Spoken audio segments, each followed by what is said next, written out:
What up, cappers, gamblers, punters, hustlers, low baggers? Welcome to the nightly bag right here on Pub Sports Radio. We got a lot of action going on right now. I'm heavily invested in this Giants Brewers game. That's going fine. Not being a good start to the evening, but I can change a lot of that here with Brewers Giants. So sitting in wait. It's some tough luck, man. You know, have the Mets first five, they erupt in the sixth inning. I had the Phillies first five minus a half. Now I don't, it felt like square ass play where the line was moving against me late, but then the Phillies erupt in the sixth inning, take a huge lead there. Now the Marlins came all the way back, but disappointing, very, very disappointing. Didn't get the bounces when I needed them, but that sort of thing will happen. I just feel like it's been a while since I was on that massive run, and I need to get it back. And I need to get it back with this card here, this Tuesday, July 28th card. Thank you all for joining us. Josh Witt said Phillies choked in 19. I lost 7 units. Damn them. Damn. Sorry to hear that, Josh. That was a debacle. That bullpen is a real problem. But let's attack the board here. To give you guys a little bit of excitement on tonight's card, I have my first triple up of the season. Something I've been trying not to do. And I can explain why I tripled up here. But really, really want to attack this big, beautiful 16-game card. So let's attack. Thank you guys for joining us. Shout out to Swiggy on the ones and twos. We start with a double dip, a double header here, because the Guardians-Reds game was postponed due to inclement weather. So we have a double dip, and we aren't entirely sure, if how they're going to deliver their pitching. I guess I should say that. We're not sure, and I don't want to get too caught up in it. We know that Slade, Ciccone, and Chase Burns will be 2 of the pitchers going tomorrow, but we really want to know who is going up against who. Let's see if we can get any more information here on the lineups from RotoWire, but there was nothing earlier, and I don't expect there to be anything now. And let's see. They've got Slade, Ciccone, and Chase Burns listed for game 1. Oh, and look at this. Game 2, they're going to go with the pitchers that we expected on Tuesday, which is that should work. That should work well for us. So let's attack this plan here. Let's start with I want to wait a little bit as well. I don't want to put too much time and energy into this here with this unknown, but I do have the Gavin Williams Brady Singer set up for us as well. I have both set up, so why don't we let's just act as if the early game will be the game that we capped yesterday. The late game will be Gavin Williams versus Brady Singer. So let's just go with that plan here, and we'll make changes on the run as we go. Shout out to all the cappers joining us. Josh Witt in the house. We got the Godfather. We have Godfather saying dogs might sweep the board. And we have Sharpie ready to get to work. Johnny Bender ready to run. Great to have all of you guys here. Thank you guys for joining us. So let's attack that first game. Now, we don't need to review all that was broken down in our earlier show today. But basically, Slade Ciccone's not pitched very well. He's not pitched very well all season long, and Chase Burns has been nothing short of spectacular. Chase Burns took a break over the All-Star week. He said he suffered a tight right groin during that July 8th start. And I think it'd be fair to say that those 3 starts leading into the break, June 27th, July 2nd, July 8th, weren't his best work of the year. This is a Cy Young quality pitcher in Chase Burns. There was talk in the chat today that Chase Burns struggles against lefties. I let that go. I mean, right now the OPS is down to 700. I remember when we first started talking about Chase struggling with lefties, there was a time with a heavy lefty lineup that I faded him, 2.5 months ago. And I had to deal with the consequences of that. He pitched great. At that time, his OPS was around 820 versus lefties. I just trust him against everybody and want to back him here. As soon as it's available, I would like to be on Chase Burns, first 5 minus a half. I know it sounds square. It may be square. I just think that he's that dynamite and should be backed in all occasions. We have the Guardians with the bullpen advantage, the Guardians with the advantage against right-handed pitching. We went over all of that. We don't need to re-hit it, but nothing has changed for me. If that is the game one situation, I will be on Chase Burns once again against Slade Ciccone.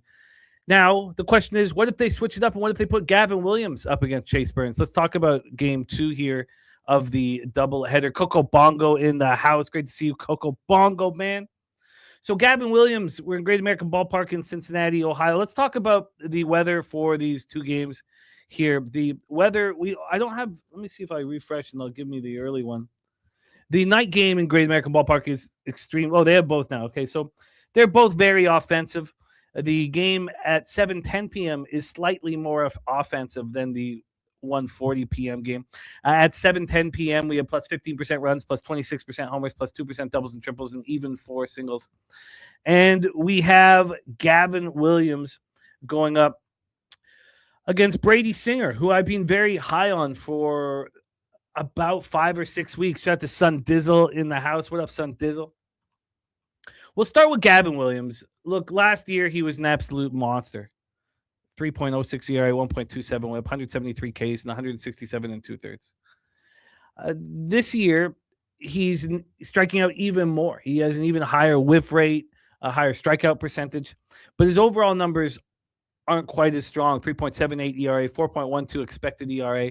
He's allowed 20 home runs already this season, but his 1.10 whip shows that he is more than capable of stepping up as a we've seen him step up at home on many occasions. The question is, do we trust him as well on the road? Which is something that I think that we can. That last start, he's had 3 starts in a row with 11 strikeouts. I mean, that's a pretty impressive 3-start run. Now, unfortunately, that second start, he allowed 5 earned runs over 6 innings and was taken yard 3 times. So he has been getting hit at times, but I think it's pretty easy to trust Gavin Williams. And if Gavin Williams is going up against Brady Singer, I might look. You guys know I've really fallen for Brady Singer over the last little bit.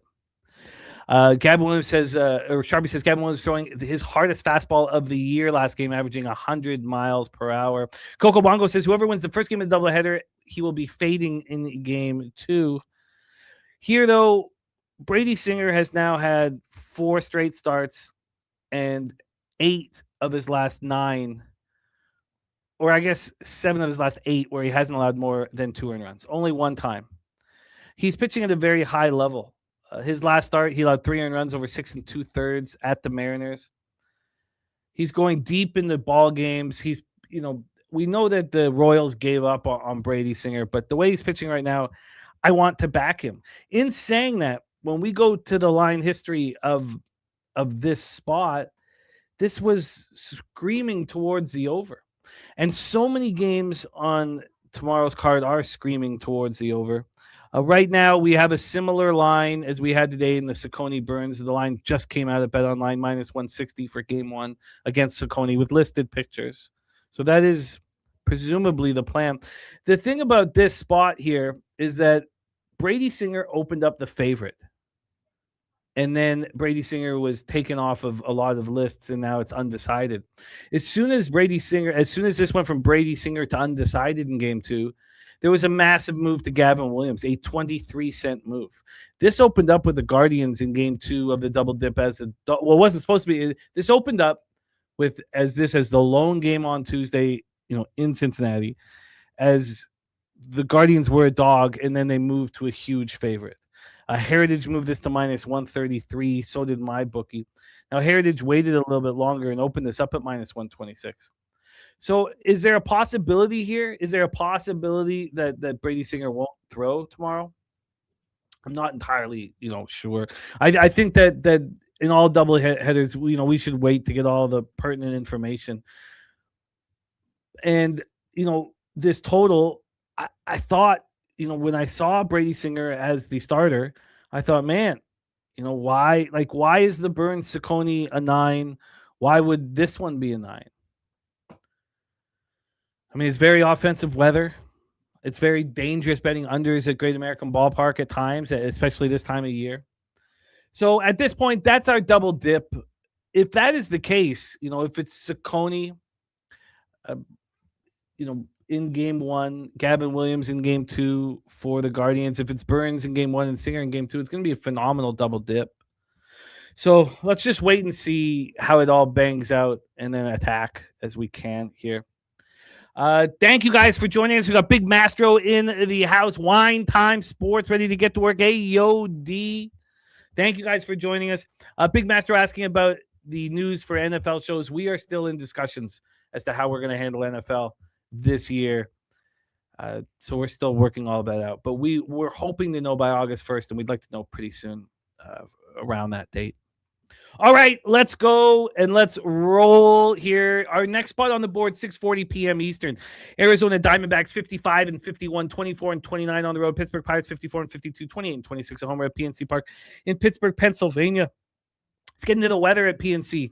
Weather for PNC Park, we have plus 9% runs, minus 2% homers, plus 8% doubles and triples, and plus 7% singles. We have Brandon Pfaadt, who I stick up for over and over and over again, and I will continue to do so. In the biggest games that the Arizona Diamondbacks have had over the last few years, who was the star on the mound for them? It was Brandon Pfaadt. When they gave the Dodgers, when they knocked the Dodgers out of the playoffs, who was the pitcher on the mound for the Diamondbacks doing the damage? It was Brandon Pfaadt. So he is not being very good for a while, and they pulled him out of the starting rotation. And I continued my belief in him. He went down to Reno and kept pitching and started pitching really, really well. Really, really well. 3 starts in AAA Reno. We know how hard it is to throw at Reno in the Pacific Coast League. And he looked great. So he was sent down to the minors on June 4th because he had been in the bullpen. He'd been pulled from the starting rotation. Sent down to the minors to stretch out. June 30th, he comes back up. He's been excellent now. The Diamondbacks are 5-0 in his 5 starts. I take so much heat for Pfaadt. In that last start, he allowed 2 earned runs in the first inning. There was 2 infield singles, and then Nootbaar hit what would have been a routine double play for a 2-run single because of the infield singles. If one of those infield singles was out, then that would have been a double play ball, but Nootbaar gets a 2-run single. And then Pfaadt doesn't allow another run.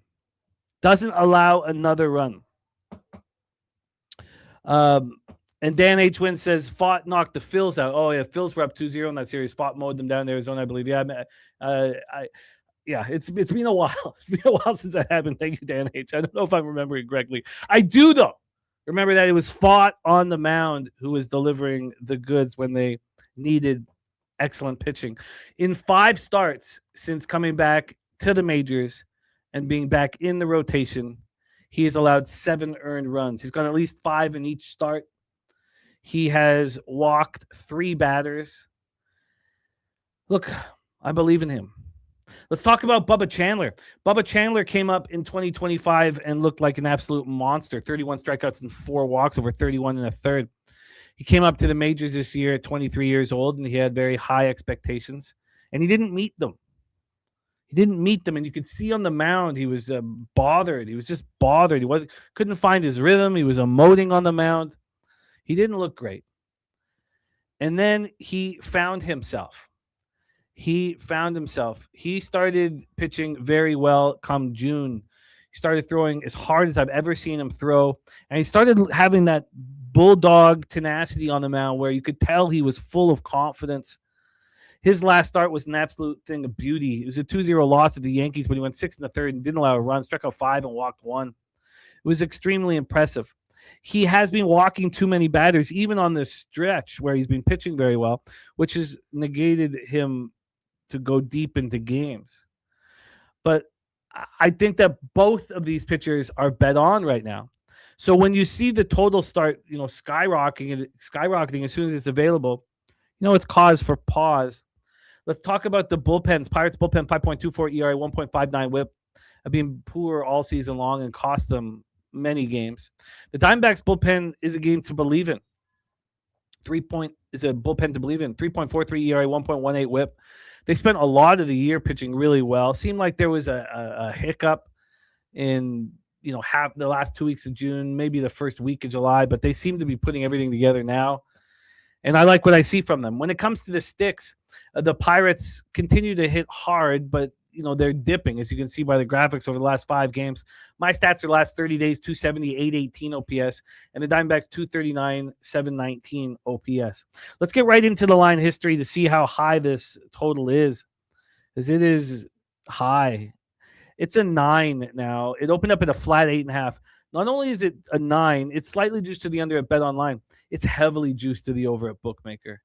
This opened up at 4 p.m. as a 9 minus 115 to the over. Now it's 9 minus 117 to the over. If I wanted an under 9 at Bookmaker, they'd give it to me at plus money. Even Heritage has this juice to the over 9. You saw my man Swiggy with the cash flow information up for this one. I'd be curious to see it as well. We have 53% of the tickets and 80% of the cash on the Diamondbacks. 89% of the tickets and 92% of cash on the over. I was talking to Troy today about, and he tracks all these games, about how many games right now are getting juiced to the over. Is the market moving towards the over? It's the highest percentage that we've ever seen, and it's almost double what we saw last year of games moving towards the over. And here's another one. We also have perceived bigger bets, or we're being told that bigger bets are coming in on the Diamondbacks, and yet there's been a 5-cent move towards the Pittsburgh Pirates. There's little to help me here. And today we dealt with a bunch of pitching matchups that I wanted to attack and back, but the lines were moving against me, and I was like, well, I just can't bet into these things. All of those games went over. I should start flipping, and maybe this would be the perfect example of when to flip. Here at Pinnacle, the Diamondbacks are minus 100 full game, minus 102 first 5. So I guess if you're saying there's an advantage, they're saying that Bubba Chandler is the advantage. So it's not, none of this appeals right now, and there's just not. All I could do is say, look, I like these two pitchers. I believe in these two pitchers, but the market is screaming that the over is the bet, so we should bet the over. And I can't get there. So at this point, I think that thought is being sold short. With it all said and done, I'm off here. I can't make a move on this one unless I just simply closed my eyes and tailed the market move to the over, which I'm not going to do. Now, if we show up here tomorrow and it's a 9.5, maybe then push will come to shove. Let's roll on to our next spot on the board, 6:40 p.m. Eastern. Baltimore Orioles, 51-55, 22-28 on the road. The Detroit Tigers, 15-56, 29-25 at home. Comerica Park in Detroit, Michigan. There have been a lot of situations lately where, we've been talking about the books, and I will say things like, I don't think the books make mistakes. But, man, I've been catching 3-6-5 with just off-market lines. I know Spoons has caught them with off-market lines as well. He'll send me a message when he sees one. This was nuts to me. There was a 19-cent difference for the Detroit Tigers first 5 at Pinnacle compared to Bet365. Now, that often happens when Bet365 is 19 cents more expensive, but never cheaper. The Detroit Tigers first 5 at Pinnacle got up to minus 149. While it was sitting at Bet365 at minus 130. Every time that has happened, I've clicked on, and by the time we get to the show on 365, and it's caught up to itself, and it's moved 20 cents back. So I assume that will be the case here, that I'll go to Tigers first 5, and it will be a minus 150, as I bet it at minus 130 when Pinnacle was minus 149. Look, I wanted Melton first 5 anyways. I just thought this would be a minus a half scenario. Right now, the Tigers are minus 135, full game at bet 365, and first 5, they're still minus 130. I mean, that's insane. That's insane to me. Let's see if Pinnacle has changed their number here on the Tigers. So the Tigers are minus 133, and they're minus 148 first 5. 18 cents different. The way I see this, if you like the Tigers and you have a Bet365 account, bet that minus 130 right this very second, because it's simply off market. A shout out to Dougie Wise in the house. So let's roll. Comerica Park in Detroit, Michigan. I just wanted to talk about, I'm on the minus 130. I'm backing Troy Melton. It's plus 9% runs, plus 8% homers, plus 3% doubles and triples, and plus 9% singles. I like Dean Kramer. This is not a fade of Dean Kramer. 5.06 ERA, 1.19 whip. I mean, the guy he's been getting barreled every time he gets hit. The guy's got a 1.19 whip, but he's allowed 10 home runs in 32 innings. His 34 strikeouts, 8 walks. Lucky Power, great to see you. Dougie Wise ready to get to work. So, Kramer didn't make the team again out of spring training. He's being very consistently mediocre throughout his career. If you use the eye test on Dean Kramer, he looks nasty at times, but that will cost you money. He had 2 starts once he was called up. He lost that 5th spot in the rotation to Savali in spring training. He gets called up, and then he gets hurt after his 2nd start. And these were 2 starts that I'm so familiar with them. He goes 2 earned runs over 5 innings, April 13th at home versus Arizona, and then 3 earned runs over 6 innings. He has a quality start in that 2nd start, but he allowed 4 home runs in those 2 games combined. It's just not what we expect from him. So then he was shelved. Right quad strain. He was not dealing with the arm issue. He had some really nice rehab starts. Looked like he was ready to rock, and it appeared that he was. That first start back, 1 earned run over 6 innings. Then he allows 4 earned runs in 5 innings at home. We can see the graphics. You can see the extreme splits with home and road, just getting tagged on the road. Here he is on the road. His last start, July 22nd at Boston, he allowed 6 earned runs over 6 innings. Then let's talk about Troy Melton. Look, Melton is an absolute beast. He's an absolute monster. The line went against Troy Melton in his last start, July 23rd, and it appeared that anyone who was on the Tigers was in trouble. He walked 4 batters, but he still only allowed 2 earned runs over 5 innings. When was the last time he allowed more than 1 earned run? Well, it was that start. So he missed the start with the back issue.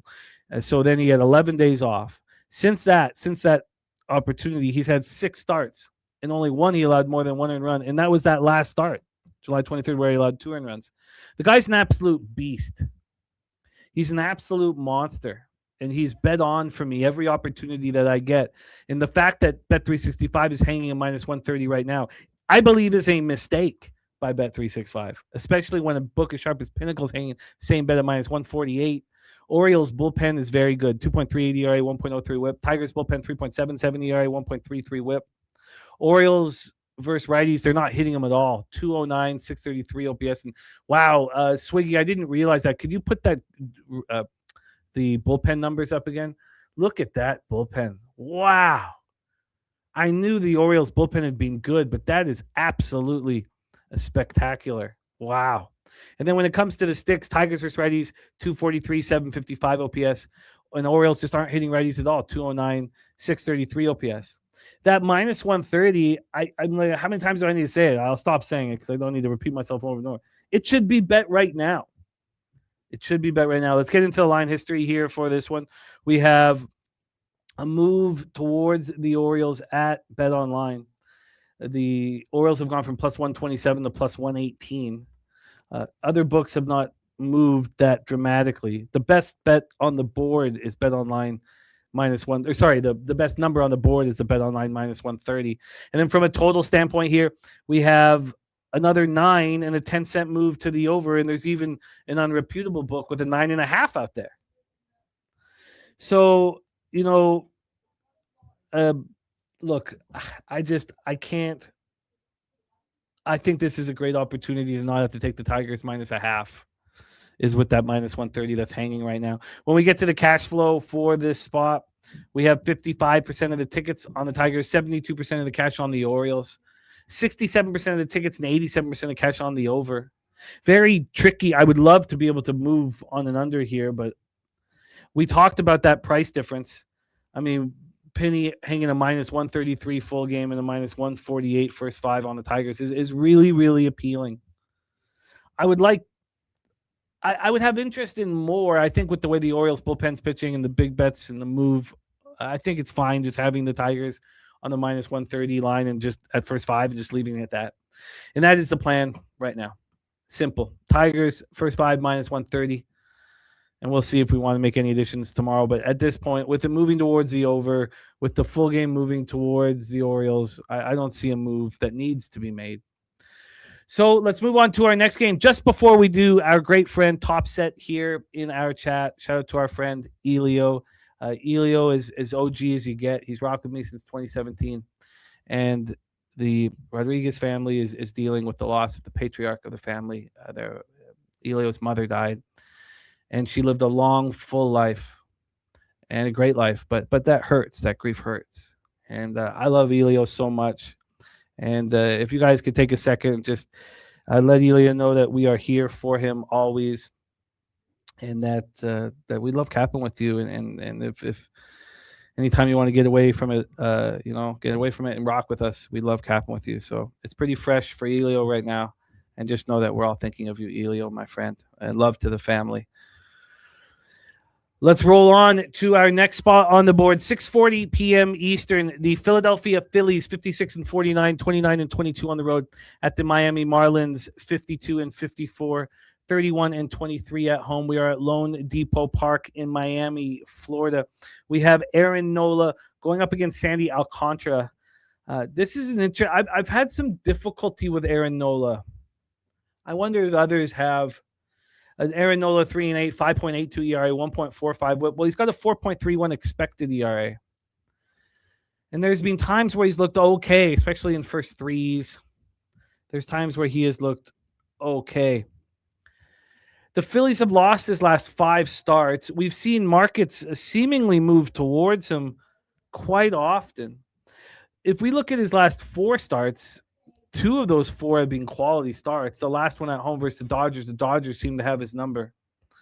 I wonder how much of a fade Aaron Nola should be. When you put his expected ERA, when you try to quantify it, you come to a place where you think that he's better. Well, we're being told that he's better than his numbers indicate. Maybe we should look for opportunities to back him. The problem here is that their bullpen is so trash, and we'll get into that in a little bit. So we can't even trust, when he's in a dangerous situation for a high leverage arm or even a low leverage arm to get him out of trouble. So when he leaves base runners on the bases, they come in to score. Let's talk about Sandy Alcantara, 4.01 ERA, 1.23 WHIP. He's got a 3.75 expected ERA. He's been very good and very good to us. Now, Wednesday, July 22nd, we faded him with some real strength. He was going up against Peter Lambert, and the market told us that Lambert was going to outpitch him, that the Astros bats could get to him. And we followed that to a T. And sure enough, Alcantara, he pitched 7 innings. He fought the good fight, but he allowed 5 earned runs in it. He'd been pitching really well before the All-Star break, after the All-Star break. He's having a quality year. When we get to these bullpens are absolute trash. You saw the Phillies bullpen fall apart today. Marlins bullpen's been just as bad. Look at that. This was a Marlins bullpen that was pitching at a very high level during their winning streak. And then when it comes to the sticks, the Phillies can't hurt you there either. 228, 689 OPS. They're not hitting. Now, we saw some hits today, but they're not hitting over the last 30 days, and they're certainly not hitting over the last 5 games or 10 games. Marlins versus righties, 276, 825 OPS. Hitting the ball very, very hard. So there are real perceived advantages, you would think, with Alcantara on the mound, the Marlins at home, the ability for the Marlins to hit righties. Let's get into the line history. Let's get into the line history here for this spot on the board. And we have, where the hell? Oh, there we go. We have a 7.5 minus 115 to the over opener. That's wildly low. That's so low. So this moves pretty quickly to an 8 at minus 115 to the over. It took 10 minutes for it to move up a half run. Hasn't been touched since then. On the money line here, we've had a 5-cent move to Alcantara, and that move happened. I didn't know that move had happened. I was waiting all day for a move, and no move was coming. It was a minus. So that happened 9:38 p.m. A 5-cent move towards the fish. That's it. So let's get into the cash flow here for this spot here. We've got. Okay, sorry. Trying not to look at the scores. Trying very hard not to look at the scores. Cash flow for this spot here. God, sorry. Trying to not get too caught up in my investments. We have 83% of the tickets and 92% of the cash on the Phillies. That's a surprise. 75% of the tickets and 89% of the cash on the over. And especially with that, what after everybody saw it, you would expect them to, for gamblers to be hammering that over. With the state of the bullpens now but the idea would be that shouldn't Alcantara, isn't that the biggest advantage other than what the Marlins are doing to righties compared to the Phillies? So we have the Marlins at minus 110 here at Pinnacle. First 5 minus 121. So that's moved 2 cents since I last looked about an hour ago. I mean, should you have concern that it's not more? I don't know. I don't think you need to have concern. I think that the Marlins' first 5 should be the bet. Is there any concern at where it opened up? I mean, there was certainly some concern with the Phillies and moving from minus 125 down to minus 120. That was first 5 minus a half. Here, should we have any concern? Now, Bovada opened this up at minus 125, moved it to minus 130. They're the only book I can look for line. I can get actual line movement on the first 5. I know that it's moved from minus 119 to minus 121 at Pinnacle just because I watch it. So, is this too easy to get to the Marlins' first 5? And then would there be a big difference between the first 5 total and the full game total? The first 5 over 4.5 is juiced to the over. I mean, that's got to be Nola being vulnerable. I just wonder, is this too easy to get to? Is the Marlins' first 5 too easy to get to? I don't know if it is here. I don't necessarily think it is.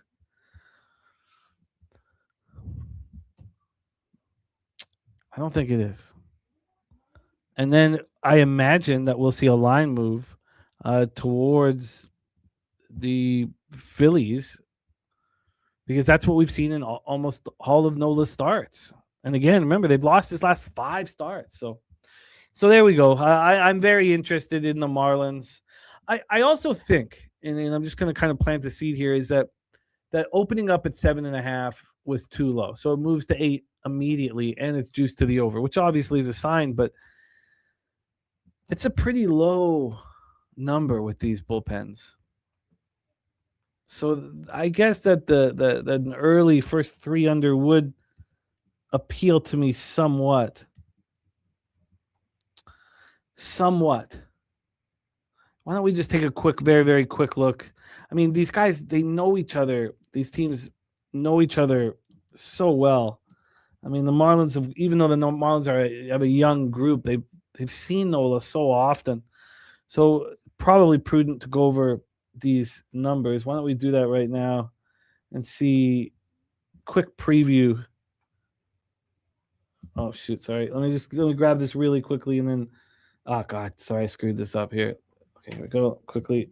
MLB.com. We'll just take a quick look at batter versus pitcher and then go from there. So, batter versus pitcher. Sorry, here we go. There we go. Okay, we're in. Let's see what we're dealing with. Because I would find backing Alcantara versus Nola an extremely appealing proposition. So against Nola, Conine 333, 666 OPS, 3 at bats. Who cares? They don't have a lot of at bats. Edwards has 7 at bats, 286, 715 OPS. Paulie has hit a homer. He's the only one who's hit a homer off him. Otto Lopez 556, 1.334 OPS. Some of these guys have got to him. I mean, he's not shutting anybody down. And then in a lack of at-bats. On the other hand, Alcantara, I mean, Bohm hitting 371 with an 891 OPS. That's in 35 at-bats. Harper in 46 at-bats hitting 326 with a 1.03 OPS. Real Muto in 39 at-bats hitting 308 with an 821 OPS. I mean, Alcantara can get Marsh out. Stott, 33 at-bats, 242, 553. That's okay. But look at Trey Turner. He's got 2 jacks off of him. Harper has 3 jacks. Real Muto has 2 jacks. Turner hitting 386 with a 981 OPS. So maybe that's the reason. Yeah, nothing is appealing to me in this game. And I think the batter versus pitcher, which I thought when I initially moved over to those statistics was going to say that Nola gets hit. But really, the Phillies can get to Alcantara. Now, can they get to him? I would love to see those split up. I mean, wouldn't you love to see, what those guys are doing against Alcantara, at Lone Depot Park? Dan H says over his last 15 matchups against Philly, Alcantara's gone 2-9 with a 4.69 ERA. So with the state of these bullpens,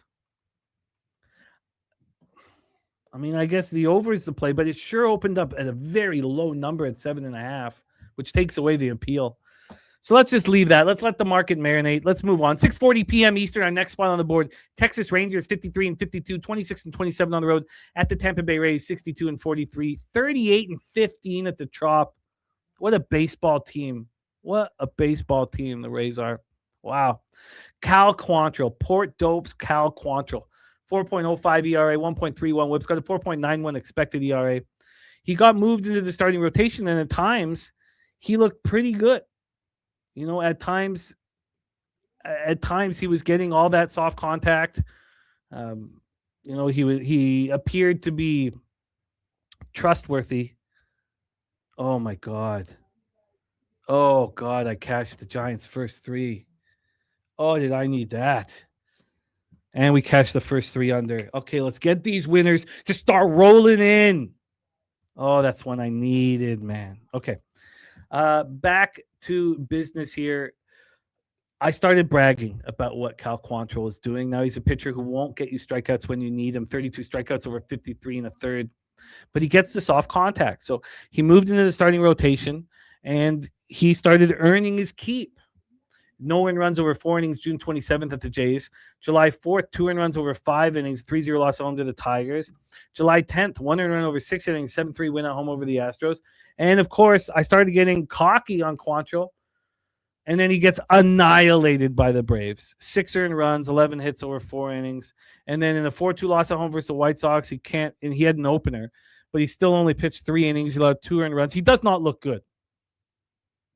He doesn't look good at all.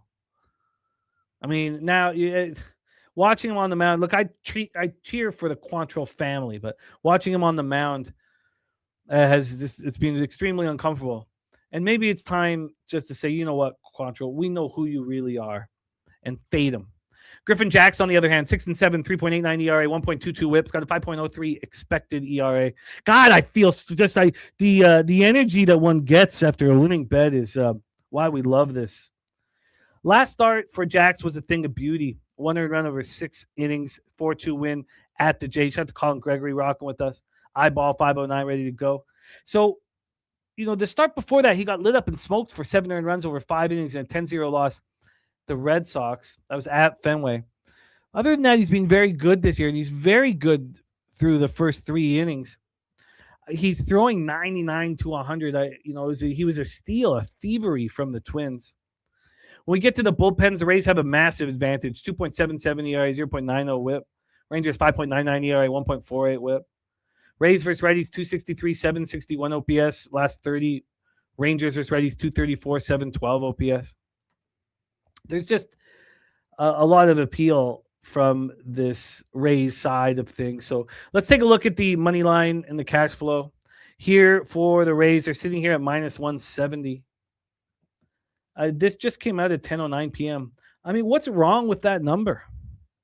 Rangers had to play today. They had to travel.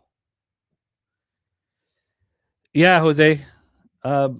No, I got that first one too, right? The Giants scored in the third inning, right? Yeah. No, we're in busy. Yeah, we're climbing out of a hole right now. So let's just continue this climb. Stay in our shoes. Oh, it's because I just lost the Angels Astros first 3 under 2.5. Okay, I think that's maybe what you were referring to. All right, let's get this first 5 under in San Francisco. Call it a day.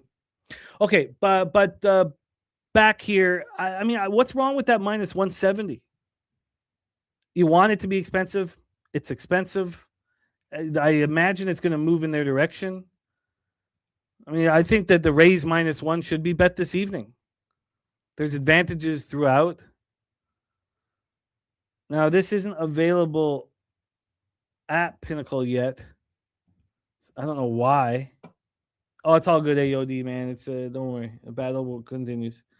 So let's see but Bet Online took till 10:09 to put it out. Heritage has this at a minus 177. When did they put this out at 10:08 p.m.? So, we'll see what happens with this, but I think that that there's no reason why we shouldn't be moving on the Rays minus 1 here tomorrow. And taking that a little further, we'll have to see what the discrepancy is between first 5 and full game. But maybe this is a first 5 minus a half, full game minus 1. Rays. I don't see why it isn't. Maybe this is going to be a public play tomorrow. I mean, there's advantages everywhere. Just in every conceivable facet of this baseball game, there's an advantage with the Tampa Bay Rays. So let's just back it. That's what I plan to do. Jose Lopez agreeing. Let's roll on to our next spot on the board. And I did put my notes all set up for that. Yes, let's move on to our next spot on the board. 6:45 p.m. Eastern. We have the Toronto Blue Jays 48 and 58, 22 and 28 on the road at the Washington Nationals 54 and 52, 22 and 32 at home. We're at Nationals Park in Washington, D.C. We have plus 3% runs, plus 11% homers. We have minus 2% doubles, triples, and plus 2% singles, and 72% chance of rain in Washington. So let's get over to that Washington weather here. Let's get over to the Washington weather, see what we are dealing with tomorrow. Thunderstorms. So we have light rain in the morning, scattered thunderstorms in the afternoon, thunderstorms in the later afternoon and throughout the evening. And then they stop. But do they stop in time? This game may not go. But let's just do our due diligence at this point. Shane Bieber, 2-1, 4.70 ERA, 1.43 whips, got 7.23 expected ERA. He got annihilated in his first few starts. He looks like the old Shane Bieber. Now he's not the old Shane Bieber. He's throwing like 91. We're not getting 95. But man, he looks really, really good. And he's a must back. Now, you could say a very similar thing about Cade Cavalli. A 7-4, 3.58 ERA, 1.29 whip. He's got a 3.95 expected ERA. Dan H says Nationals 902 versus right-handed pitching, 902 OPS versus right-handed pitching last 30 days, best in baseball. Their team total over continues to crush. Yes, the Nationals have scored the most runs in Major League Baseball, and the Jays have scored the least amount of runs in Major League Baseball. So let's talk about Cavalli a little more. He's an absolute monster. I hate to say it because I'm sure he'd look good in every uniform that exists, but I mean, God, I can see him in pinstripes. How many? So 3 straight quality starts, 5 quality starts out off his last 6. He's just shoving right now. It's too bad that the rain's going to ruin this whole baseball game. because I would like to get involved. My involvement would be saying, watch this, watch Bieber shut down the Nats. I really think Bieber's capable of doing it.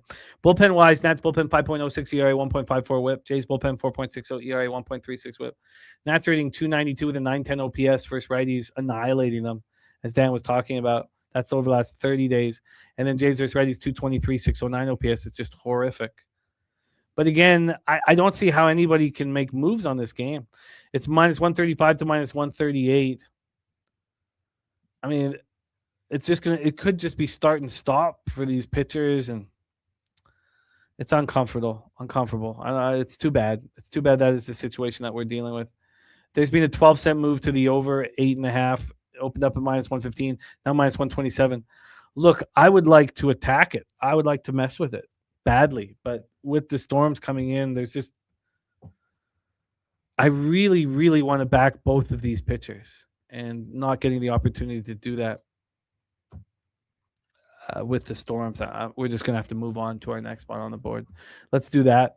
7:10 p.m. Eastern, the Atlanta Braves 62-43, 30-23 on the road at the New York Mets 44-62, 22-30 at home, Red City Field, Queens, New York, plus 4% runs, plus 18% home runs, minus 7% doubles and triples, and minus 5% singles. And here we go again with really terrible weather, problematic weather here. Let's take a closer look at the rain expected in Queens, New York tomorrow. Queens, New York weather. Let's see what we are dealing with here. Sucks, man. A lot of rain in the forecast this week. So we have nice weather until 1 p.m. when it's full rain. The rain showers continue through the afternoon and through the evening, and then heavy thunderstorms at night. I don't see how this game can go, unfortunately.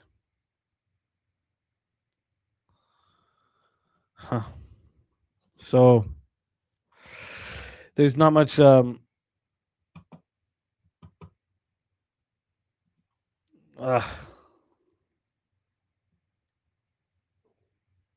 there's not much we can do. Oh, I love to hear that. Don. Keep up the great work, man. Keep up the great work. Love to hear that. Look, I don't think we can put too much into this, unfortunately. Chris Sale, 11-6, 2.19 ERA, 1.05 WHIP, 3.18 expected ERA. They gave him the 10-day break between June 10th and June 20th, and he's been incredible since then.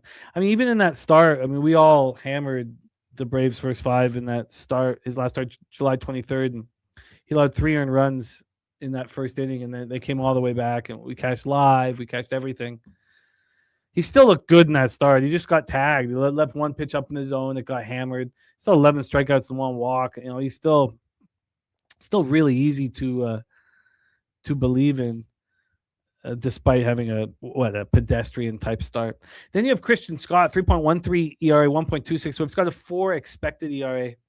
He went on the IL with a hip impingement for 16 days in June, from the 11th to the 27th. And he's come back and he's been quite good, but he's just not going deep into games. And it's really, really frustrating when you're backing him. Mets bullpen as a 5.92 ERA, 1.55 WHIP. Braves bullpen 4.44 ERA, 1.25 WHIP. And these were once good bullpens this year. They're neither showing that. And then the Braves are hitting righties hard, 268-11 OPS, while this Mets versus lefties is just non-existent, 209, 652 OPS. Look, I would love to put a ton of time into it, but I don't see how we can. The rain's going to wreak havoc. The focus would be, can Christian Scott pitch well enough? You know, is Christian Scott capable of pitching well enough to cash us easy unders? Because you expect Sale to do his job. Here we have a 7.5. There's been a 5-cent move to the under from minus 120 to minus 125. With the weather issues, I mean, I wouldn't want to have a bet, even if it looks like it dries up at some point, and you're like, oh, maybe we can fit this in. That's not how you want Sale and Scott operating.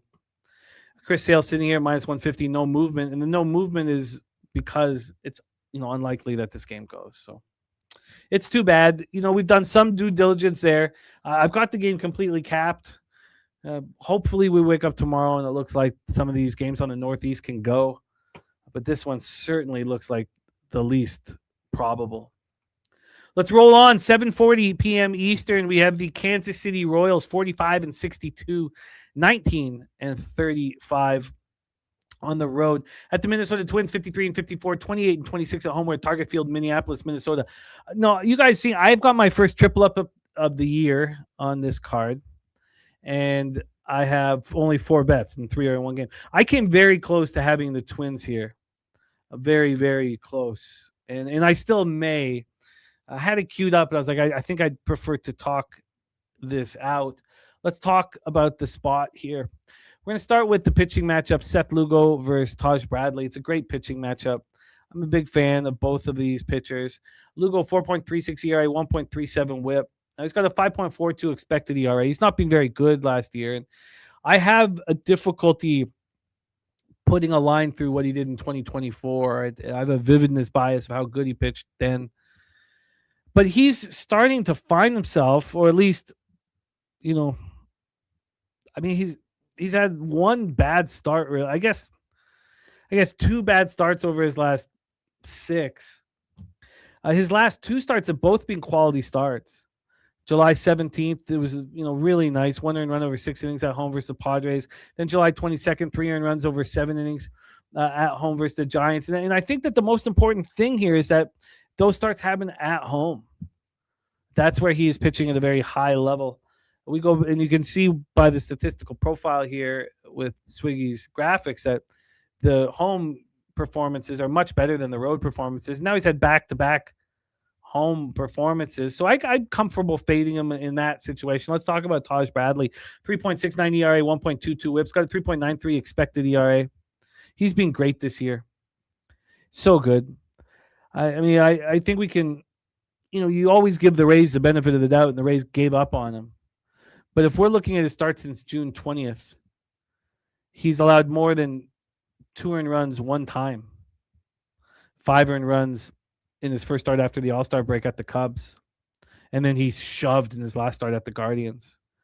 And now he comes back home where he pitches better than he does on the road. I think that Taj Bradley is a bet-on pitcher.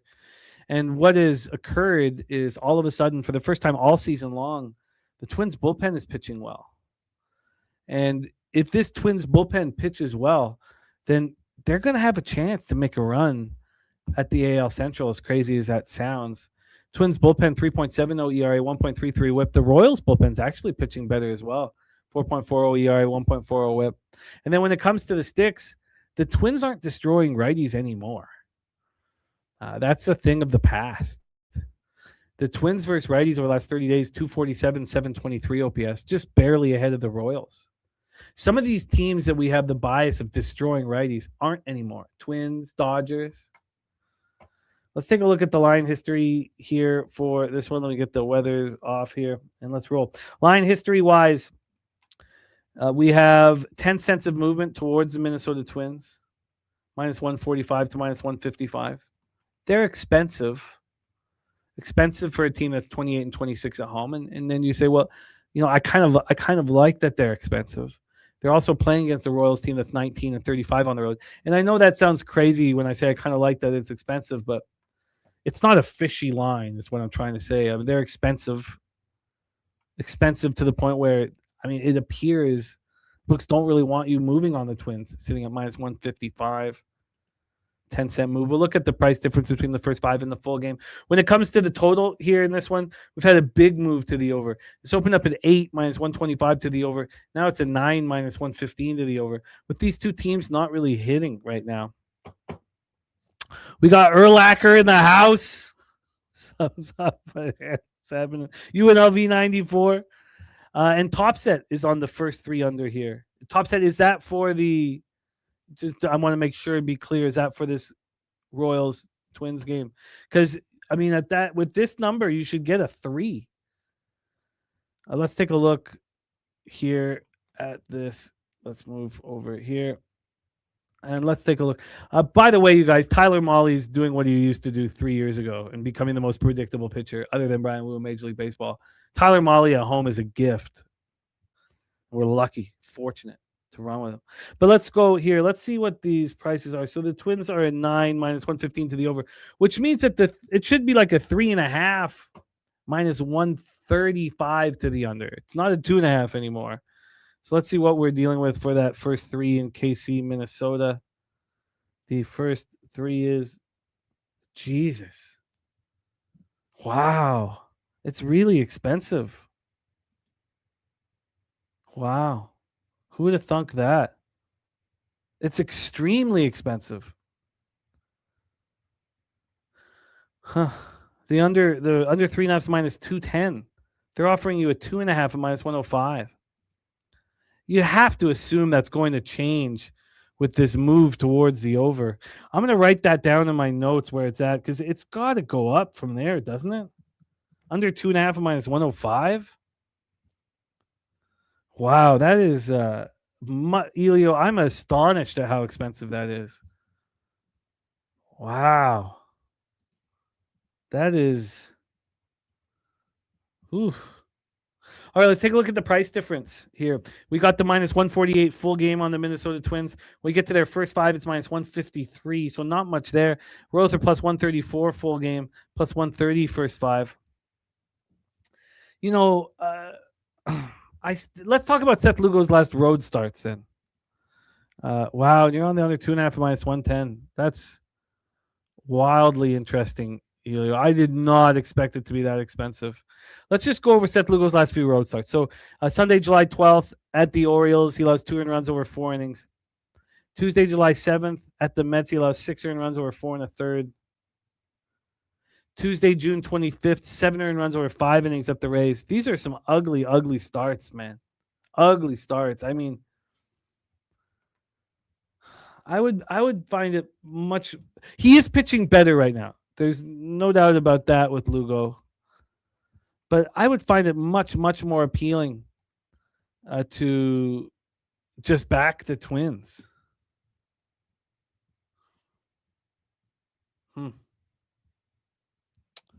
Wow, that I can't do it. I expect that it's a bet. Those bets that are hard to do. They can cash a lot. I had one with the Twinkies on Friday, right? We were talking about that game that was very sick to move. Sorry, Erlacher. Sorry, man. But here, look, I'm not going to move on this under 2.5, but I think the Twins should be backed. Dan, we just went over that. We get hit that again. It's not a big difference. So the Twins' first 5 are minus 153. Full game are minus 148. So the Royals, and there's more vig on the first 5. So the Royals are plus 134. Full game plus 130. First 5. I mean, if you believed in Seth Lugo to throw here, I mean, that first 5 plus a half would be appealing at minus 109. Wow, this is a fascinating one. I think the Twins should be bet. And again, 11 p.m. Eastern right now. I'm going to be sitting with all of this information, everything I copy and paste from you guys. I'll be sitting till 2 or 3 in the morning. And I would like some more signs. Why don't we take a look at the cash flow? We haven't looked at it. And I'm hesitant on these night shows to put too much emphasis into the cash flow here. But we have 81% of tickets, 81% of the cash on the Twins. It's a 50-50 ticket count with 93% of cash on the over. It's a lot. This line's not moved, sitting here at minus 160. Look, I think the Twins are very, very expensive here. And I kind of like it. Great to have you back in business, Erlacher, my man. So the Twins are appealing. Let's go ahead and roll on here. Let's roll on. Next spot on the board for us, the New York Yankees at the Chicago White Sox. Yankees 59 and 45, or now 60 and 45, 34 and 22 on the road. White Sox 55 and 50, 32 and 20 at home at Wright Field in Chicago, Illinois. Plus 4% runs, plus 21% homers, minus 6% doubles and triples, and minus 4% singles. Garrett Cole going up against Anthony Kay. Cole 3 and 5, 3.92 ERA, 1.10 WHIP. He's got a 3.53 expected ERA here. And I think that when you are deciding whether to back Garrett Cole or not, I think he's becoming predictable as well.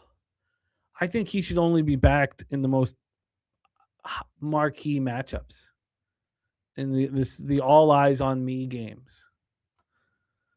We just know he steps up in those situations, and he's not looked good otherwise. I mean, at home versus the Dodgers on the first Friday off the All-Star break, he looked incredible. He's 6 innings, they didn't touch him. Then he was in there in the top of the 7th. He shouldn't have been in there in the 7th. And he gets touched. I mean, here at Wright Field, I mean, is this where you want to trust him on a Tuesday evening in front of a half-full Wright Field? Now, Yankees are in town, so more people will come out. Let's talk about Anthony Kay, 7 and 4, 4.21 ERA, 1.37 WHIP. He's got a 5.33 expected ERA. His last start was pretty good. It's a 4-2 win at the Rangers.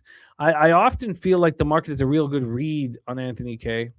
And again, first thing you'll notice when you look at his statistical profile is how good he's been at home in comparison to the road. And those last 2 starts were on the road. Last start at home, 2 earned runs over 5 1/3 versus the Red Sox when the Red Sox were in that massive winning streak. 4 earned runs over 3 2/3 at home versus the Royals on June 28th. June 22nd, no earned runs over 6 innings at home versus the Guardians. Guardians just weren't hitting. Urlacher liking the White Sox here. Let's talk about these bullpens. They're both pitching at a very high level, although we didn't really see that tonight. Warbucks lost with the White Sox home dog. Warbucks, there was a lot of the night where I thought you were absolutely right. So it's a tough L to take. I mean, it was clear that Sharp Baxter was on the White Sox, and it's a very fishy line for the Yankees, but the Yankees still took care of business. A lot of times I thought you were right here, Warbucks. The sticks, the Yankees just aren't hitting lefties at all. 186, 585 OPS. I mean, it's atrocious. No power, no nothing. The White Sox versus righties, 243, 733 OPS. So if we trust Anthony Kay at home, I guess the question is Garrett Cole going to deliver as well? Because trusting Anthony Kay at home is much easier against the Yankees bats. They're just not hitting anything.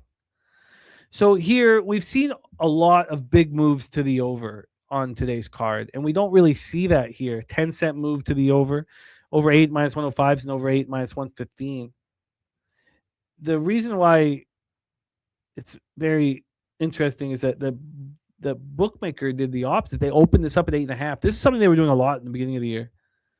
Off market at 8.5. It opened up minus 113 to the under. Now it's minus 122 to the under. So, I mean, I guess I would really be interested to see what bookmaker does. I think if they move this back to an 8, I think that's, pretty telling. But at Heritage, this opened up at an 8, minus 115 to the under. Now it's just minus 105 to the under, but they've actually moved it 12 cents to the over. So let's get into the price difference, first 5 and full game, and then take a peek at the cash flow. So first 5 and full game, we have here we go. Come on. Okay, so the Yankees are minus 130 full game. Very cheap. First 5 minus 141. That first 5 total is heavily juiced to the under 4.5 minus 122. I find these early unders pretty appealing. Let's see if there's any information that we can milk out of the cash flow. And the sharps are on the White Sox again, just like Warbucks. 72% of the tickets on the Yankees, 52% of the cash. Then we have a 50-50 ticket count. And here again, we have 93% of the cash on the over. Maybe the best thing to do here is just to let the market marinate. But while we're here and doing this right now, let's take a look at what this first three would be. See what this first three would be. So we sweep that Giants game, 3 units. Very, very, very important. Extremely helpful. So let's just see what we would be dealing with here on the first 3 innings. First 3 innings for Yankees, White Sox. And so, let's not look at it first. Let's look at it's an 8 minus 115 to the over. So, if this was a minus 120 each way, I guess we'd understand it. I guess the expectation is there should probably be minus 125 to the under, minus 115 to the over at Bet365. So let's take a look at what this first 3 is. And the first 3 is, wow.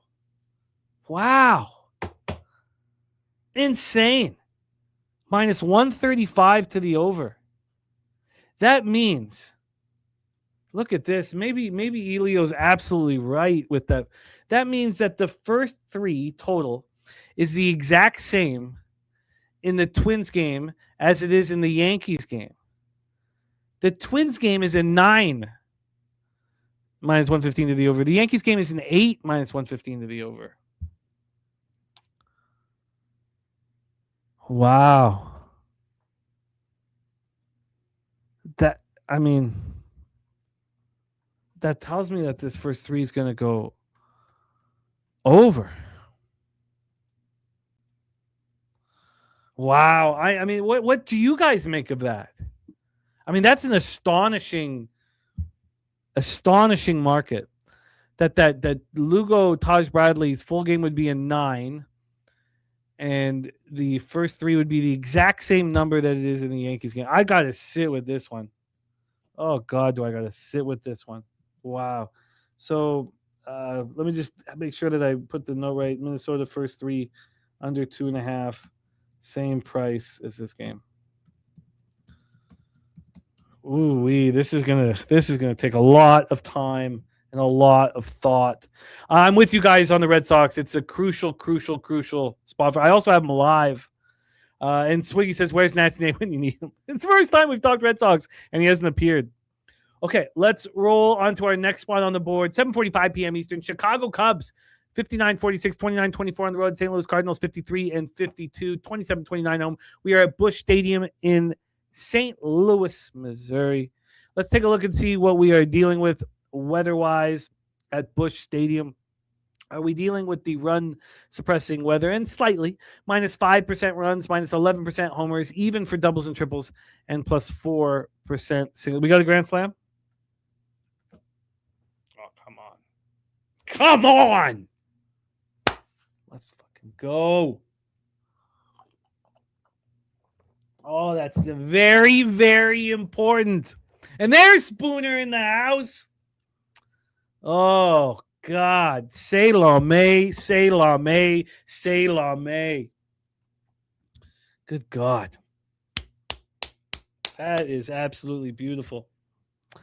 Live bet down 1. Yeah, I have the same live bet. I got minus 120. I did it in the first inning, but still, we will take it. And we need to come home with it low key in the house as well.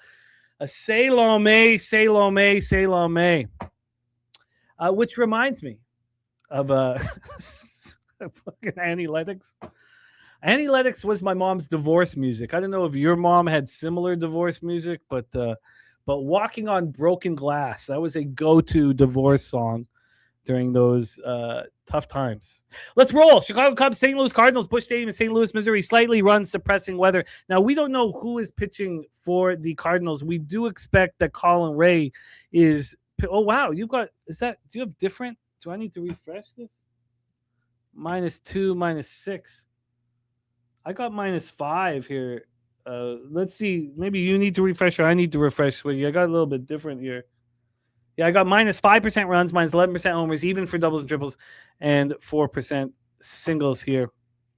Warbuck says they're not done scoring. I'd love to hear that. So let's talk about Colin Ray, whom we expect will be pitching. Let's go to RotoWire and see, because I see that some sites aren't even throwing Colin Ray out there. Colin Ray versus Michael McGreevy is the expectation. Now, I thought it was going to be Hunter Dobbins, and these guys have been going back and forth as to who will start. have the books listed pitchers yet? I think that would be the sign that it is McGreevy or Dobbins, and they have not. My expectation is that it's going to be Hunter Dobbins. That's my expectation. Dougie Wise, thank you for the dono. Erlacher says McGreevy is pitching for the Cards. I would sure like to see a book that would list them.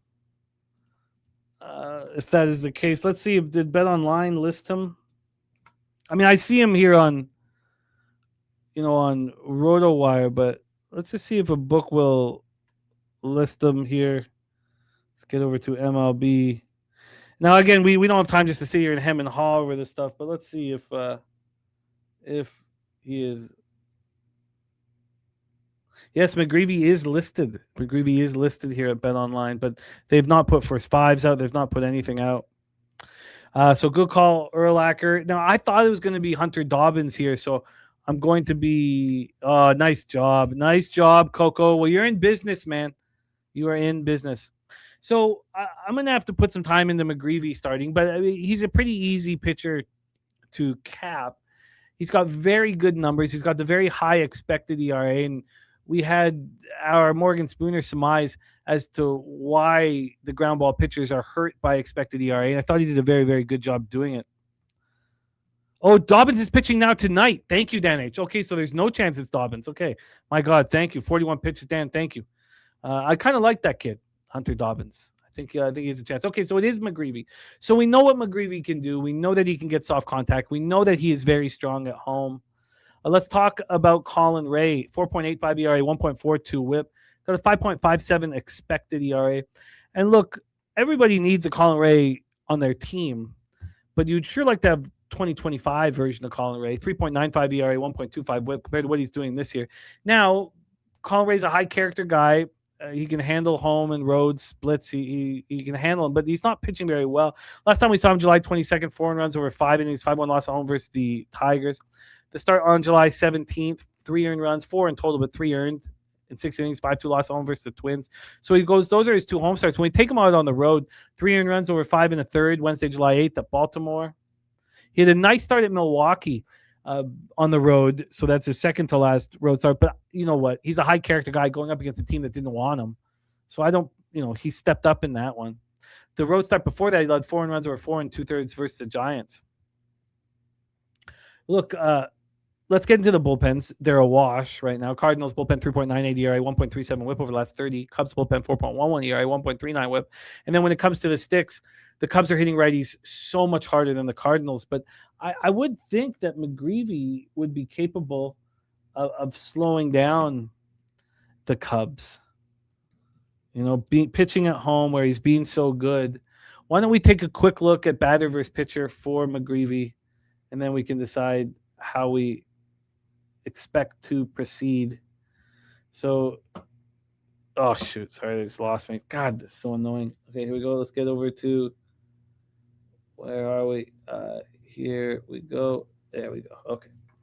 Come on. Tell me I got in. Oh, this is annoying me. I guess I didn't get in. Let's try this one more time.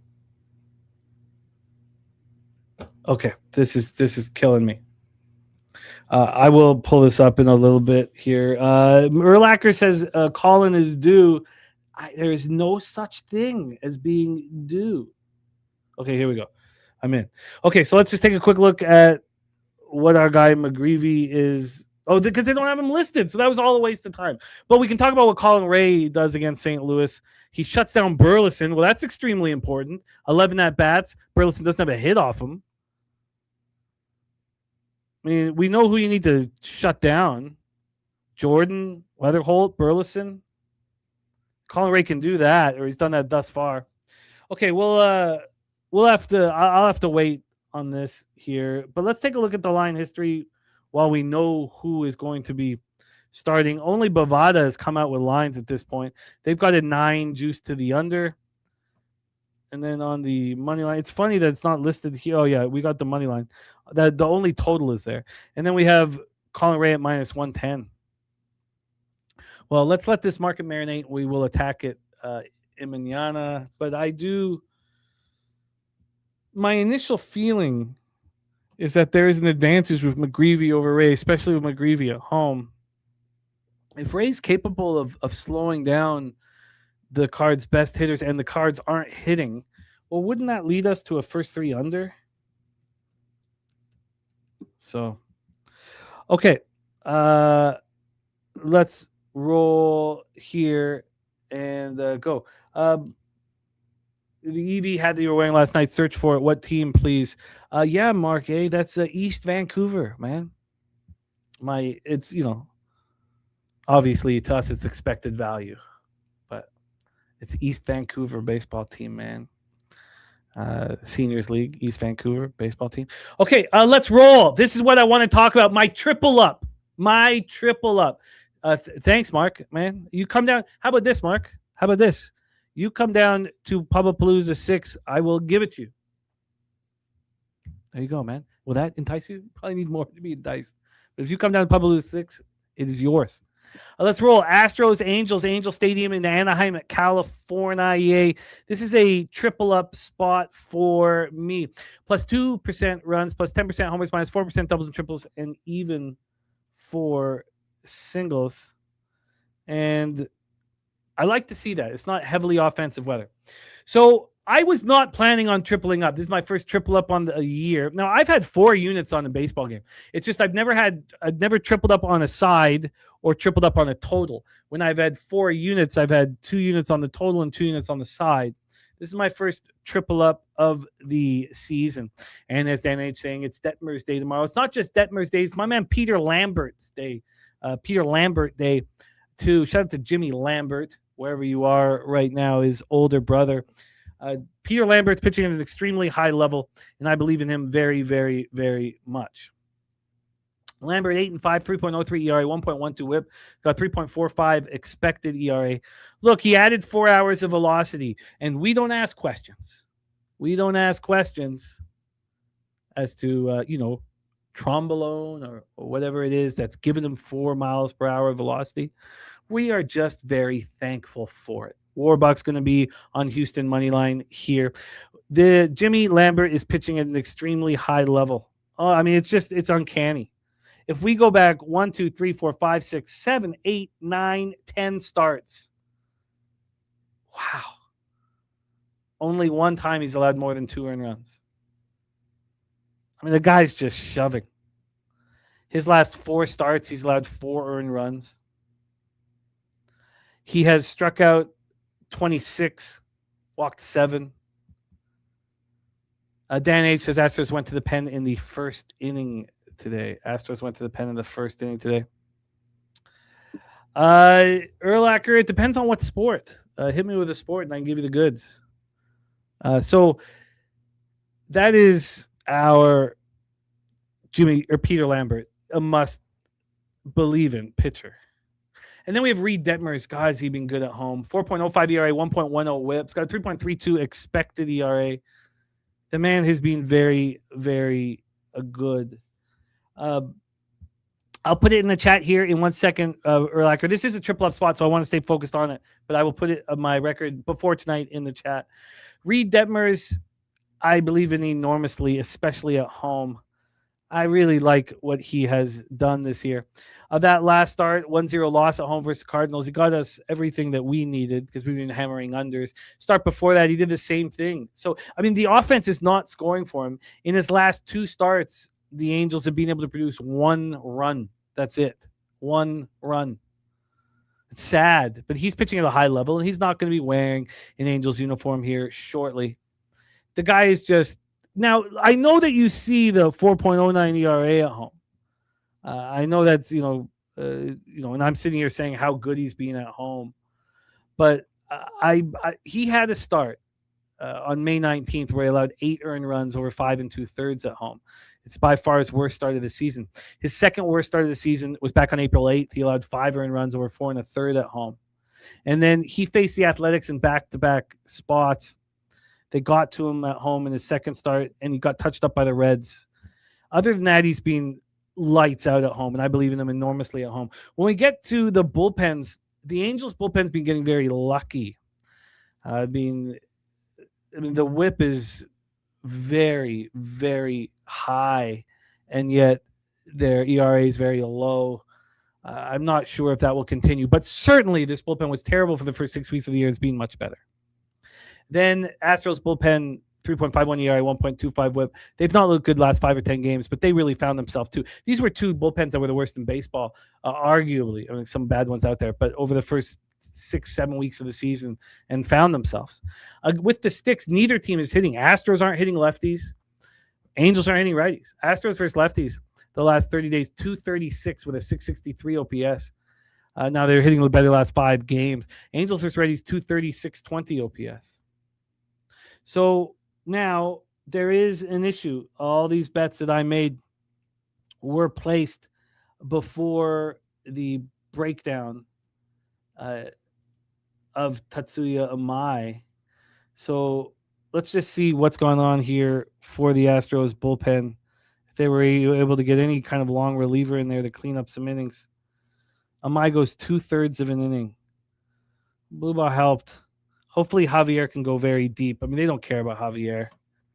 Hopefully Javier can go deep here in this one. So let's get into the line history. I have tripled up on this baseball game. First off, I'm on the under 8.5 at -120. I think that it's just 8s across the board now. At the time, Pinnacle didn't have the total out, and BetOnline had already moved it from -115 to -125. So, yes, we have right now. Oh, no, it's still just -125. So you can still get this under 8.5 -125. So it still only moved 10 cents. Now at 365, where I got the -120 under, that's an 8 now. Then let's take a look at this money line, because I'm only on totals in this one. From a money line perspective here, we've had a big move towards Detmers from +109 to -105, 14 cents of movement towards the Angels. Let's take a look at the price difference at Pinnacle.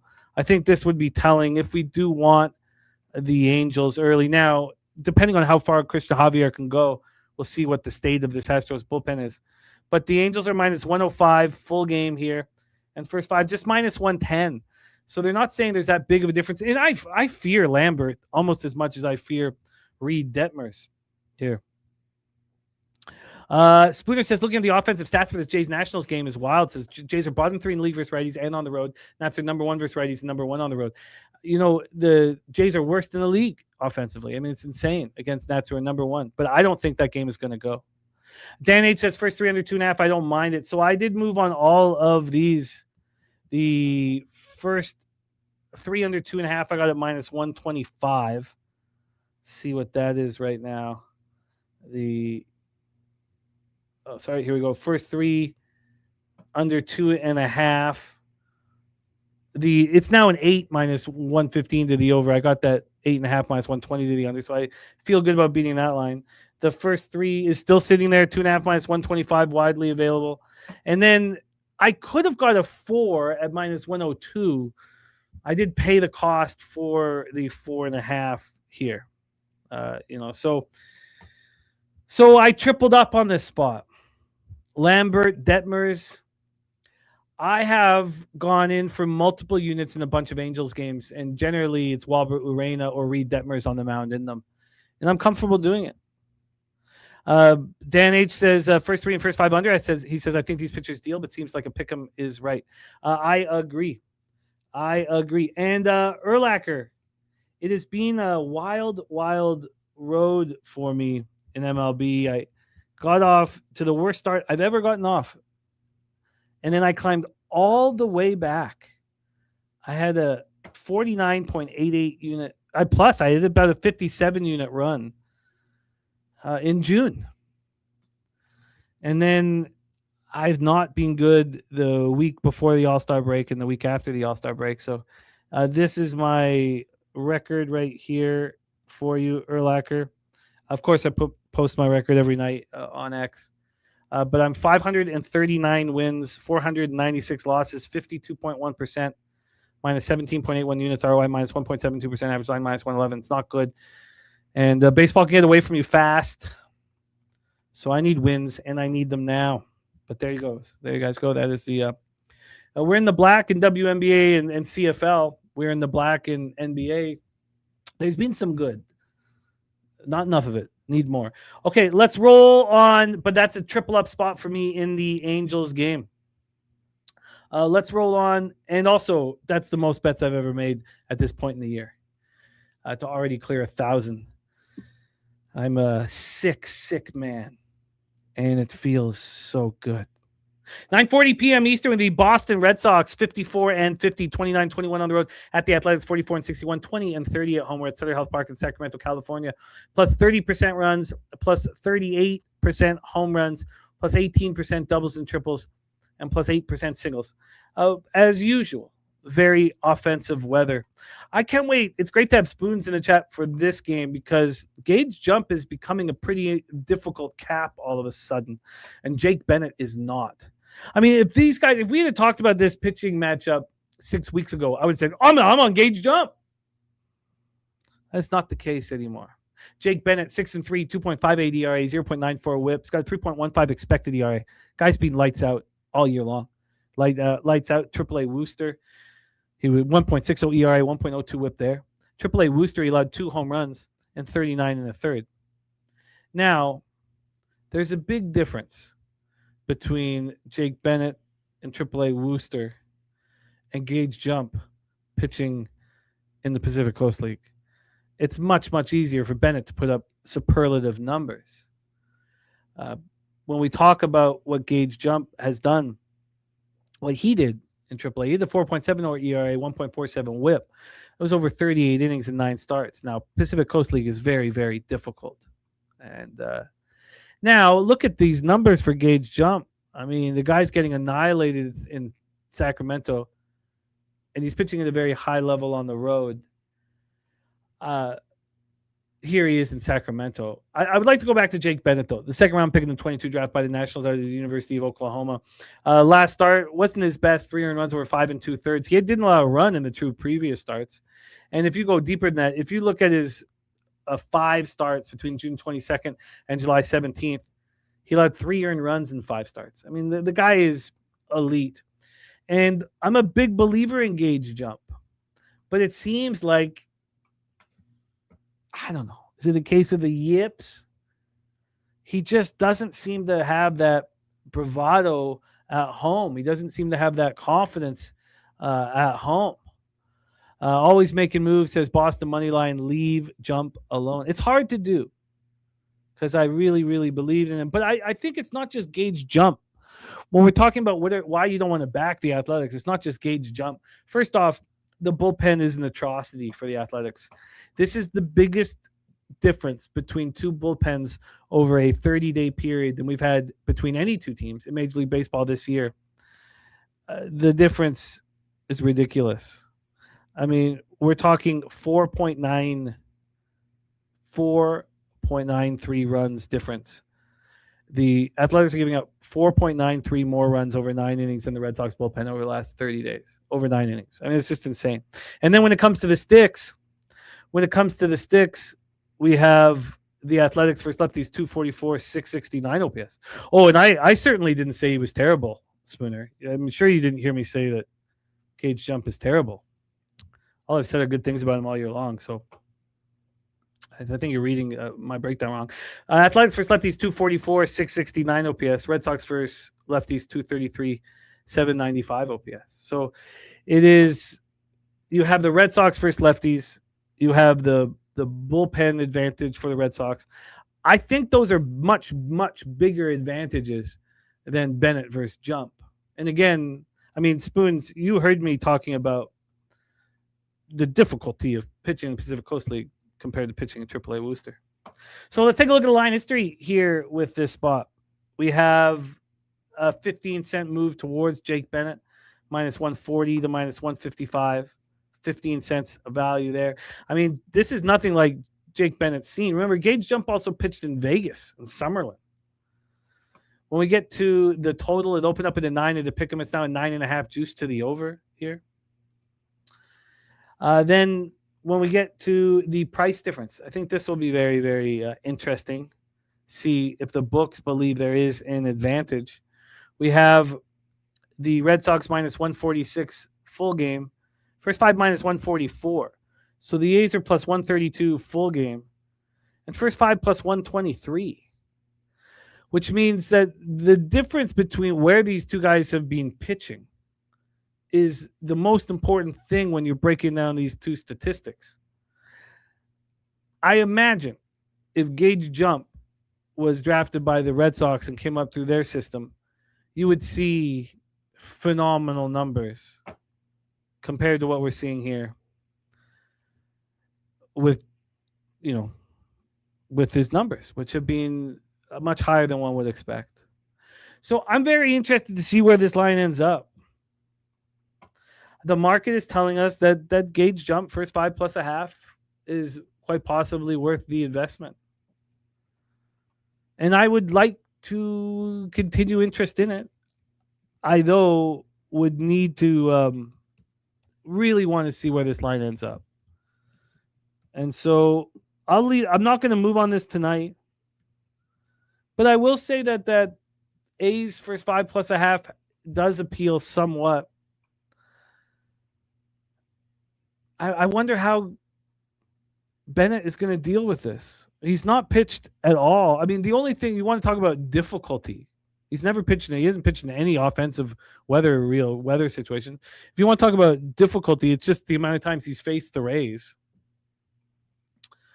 So let's just let this market marinate here, but I have interest. Let's roll on to our next spot on the board, 9:40 p.m. Eastern. Colorado Rockies, 42-65, 18-36 on the road at the San Diego Padres, 53-53, 27-24 at home. We are at Petco Park in San Diego, California. Minus 8% runs, plus 1% homers, minus 16% doubles and triples, and minus 5% singles. We have Michael Lorenzen on the hill. Michael Lorenzen, another pitcher who has been put in very difficult situations this year, and he's not handled them well, especially at home. Look at that horrific ERA at home. Overall, 6.53 ERA, 1.79 whip. Got a 5.65 expected ERA. The last time we saw him, he got lit up and smoked at home versus the Nationals. 6 earned runs over 3 2/3. It was kind of upsetting for Lorenzen fans, as I am one of them, because he had looked pretty good over a 7-start run. He hadn't allowed more than 4 earned runs in any of those starts. He allowed that twice, but 3 times he allowed 1 earned run. Twice he allowed 2 earned runs. And also, if you look at when he was pitching in run-suppressing ballparks, he was pitching very good. At San Francisco, 1 earned run over 5 innings. Chavez Ravine, 2 earned runs over 6 innings. Look, he had those 2 starts against the Cubs. It's hard seeing a lineup twice, and the Cubs have some dangerous sticks, and he shut them down in both starts. Going up against Michael King, 6-7, 3.24 ERA, 1.17 whip, 4.58 expected ERA. Looked like he was dealing with some arm fatigue in June. He has found his way. He is extremely professional once again. Last 3 starts, he's given up 1 run in each. This guy is such a pro, such an absolute pro. We get to the bullpens. Padres bullpen, 5.48 ERA, 1.43 whip. It's very strange. This was the best bullpen in baseball for the first, 2.5 months, for the first 10 weeks of the year. Now they're so bad. Best bullpen in Major League Baseball in 2025, too. Rockies bullpen looks good once in a while and then falls apart. It's tricky pitching in that weather, in the offensive weather in Colorado. 5.08 ERA, 1.52 whip. When we get to the sticks, Padres are hitting right now. 262, 794 OPS. The Rockies versus righties, 253, 778 OPS. Let's get into the line history here for this one. First off, here's a total that's not skyrocketing. It has moved 10 cents to the over, but it is not skyrocketing. Sitting here at minus 110 to the over 8. And then when we get to the money line here for this one, we have the Padres at minus 180. There's been a massive move to the Rockies. Massive.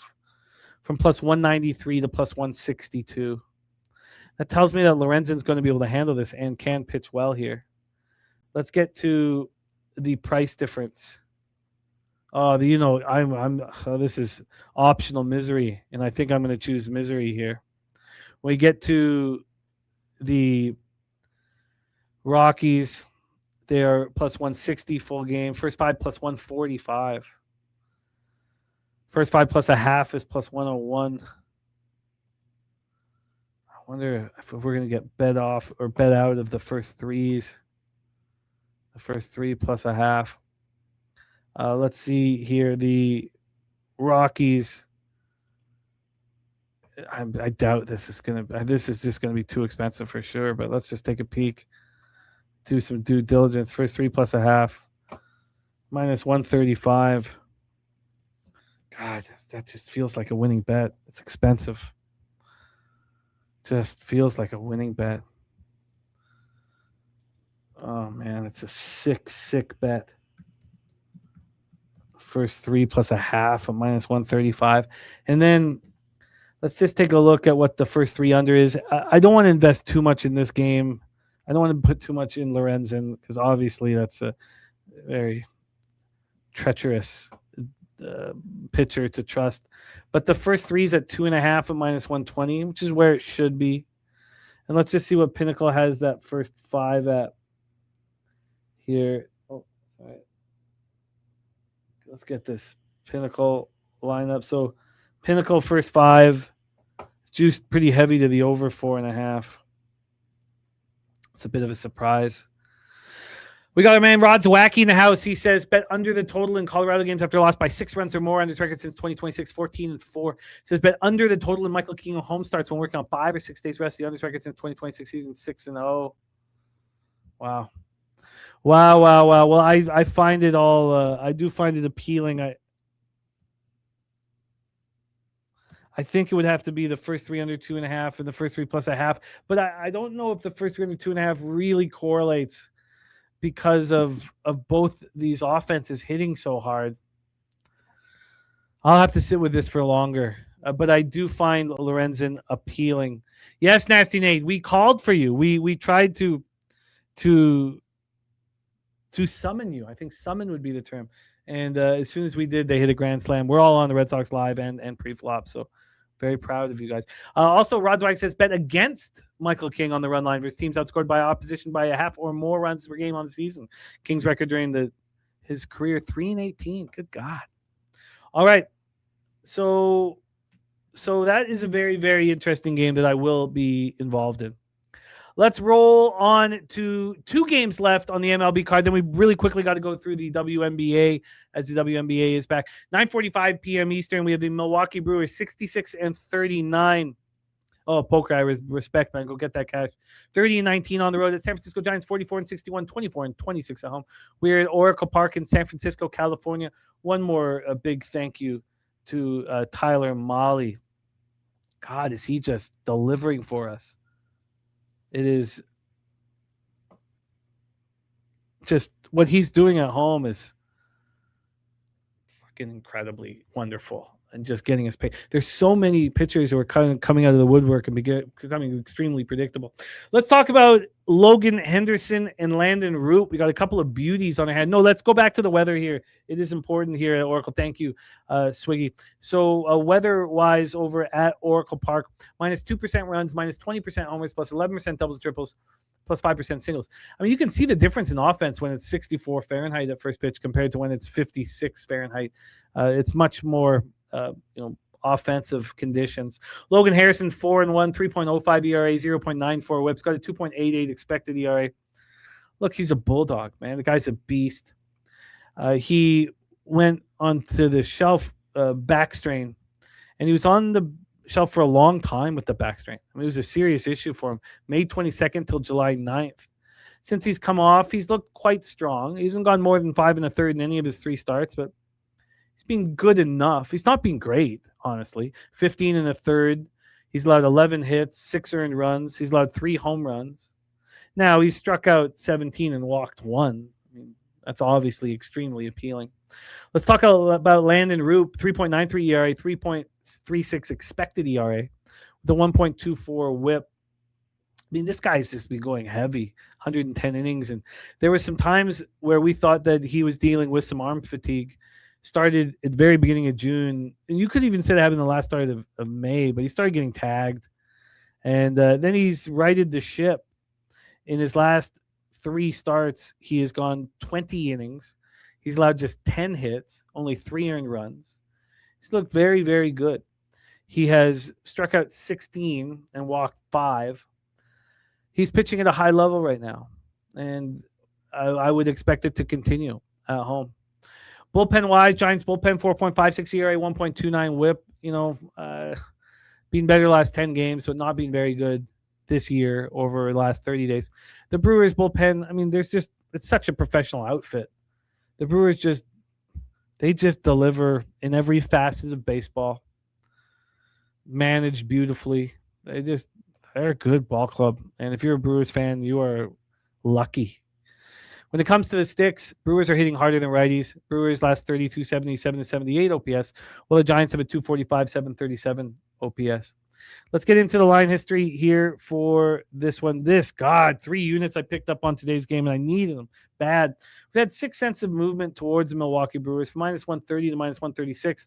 It's very interesting because it moved 8 cents 10 minutes after this line was available from 1:37 p.m. to 1:47 p.m. This moved from minus 130 to minus 138, 8 cent move. Then it came back at 8:15, came back 8 cents, right back to where it started. Since then, 6 more seconds, but that's interesting. I mean, I think it's fair to say that Landon Roop is being the better pitcher than Logan Henderson over the last 3 starts. Not over the year, but obviously, we lost Logan Henderson for a while. Total-wise, we're sitting here at a 7.5 minus 115 to the over. Bookmaker has this at minus 120 to the over. They opened it at minus 120 to the over, moved to the under, and then back. See what Heritage done. They've got this minus 117 to the over. They opened at minus 115 to the over, so 2 cents of movement towards the over. Yes, I did. Erlacher. I said it and I put it in the chat, but I can do that again for you. But yes, I did. So let's get into the price difference. First 5 in full game. We have the Giants right now. Okay, sorry, taking a second. Here we go. The Giants are plus 121 full game. First 5 plus 107. Wow. Wow, the books agree with me. Look, I'm not saying that Landon Roop has had a better year or is a better pitcher overall. I'm just saying over the last 3 starts, he's been the better pitcher. And they're telling us that could continue. Oh, don't worry. I'll pop it in chat in a second here. So now, I mean, you can't bet the Giants first 5 plus a half. It's too expensive. Well, this appeals to me. The total also does appeal to me. The 4.5 minus 136 to the under. It's very expensive. Now the first 4 is juiced to the over. This is becoming extremely appealing. Now, being on the other side of the Brewers is a very, very, very dangerous proposition. I mean, I only had comfortability taking the Tyler Mahle first 3 here. And Spooner says bookmakers had a lot of changes in the last year. Says I don't think we should hold their opinion as high. They limit like a rec book with new leadership. I believe that all the Costa Rican books do that. I think that they all do that down there. Warbucks looking at Milwaukee money, but I think that's a salient point, Spooner. So we have a couple trends here that we want to talk about. One from Rod's Wacky Bet under the total of San Francisco home games versus teams outscoring their opponent by 1 or more runs per game on the season.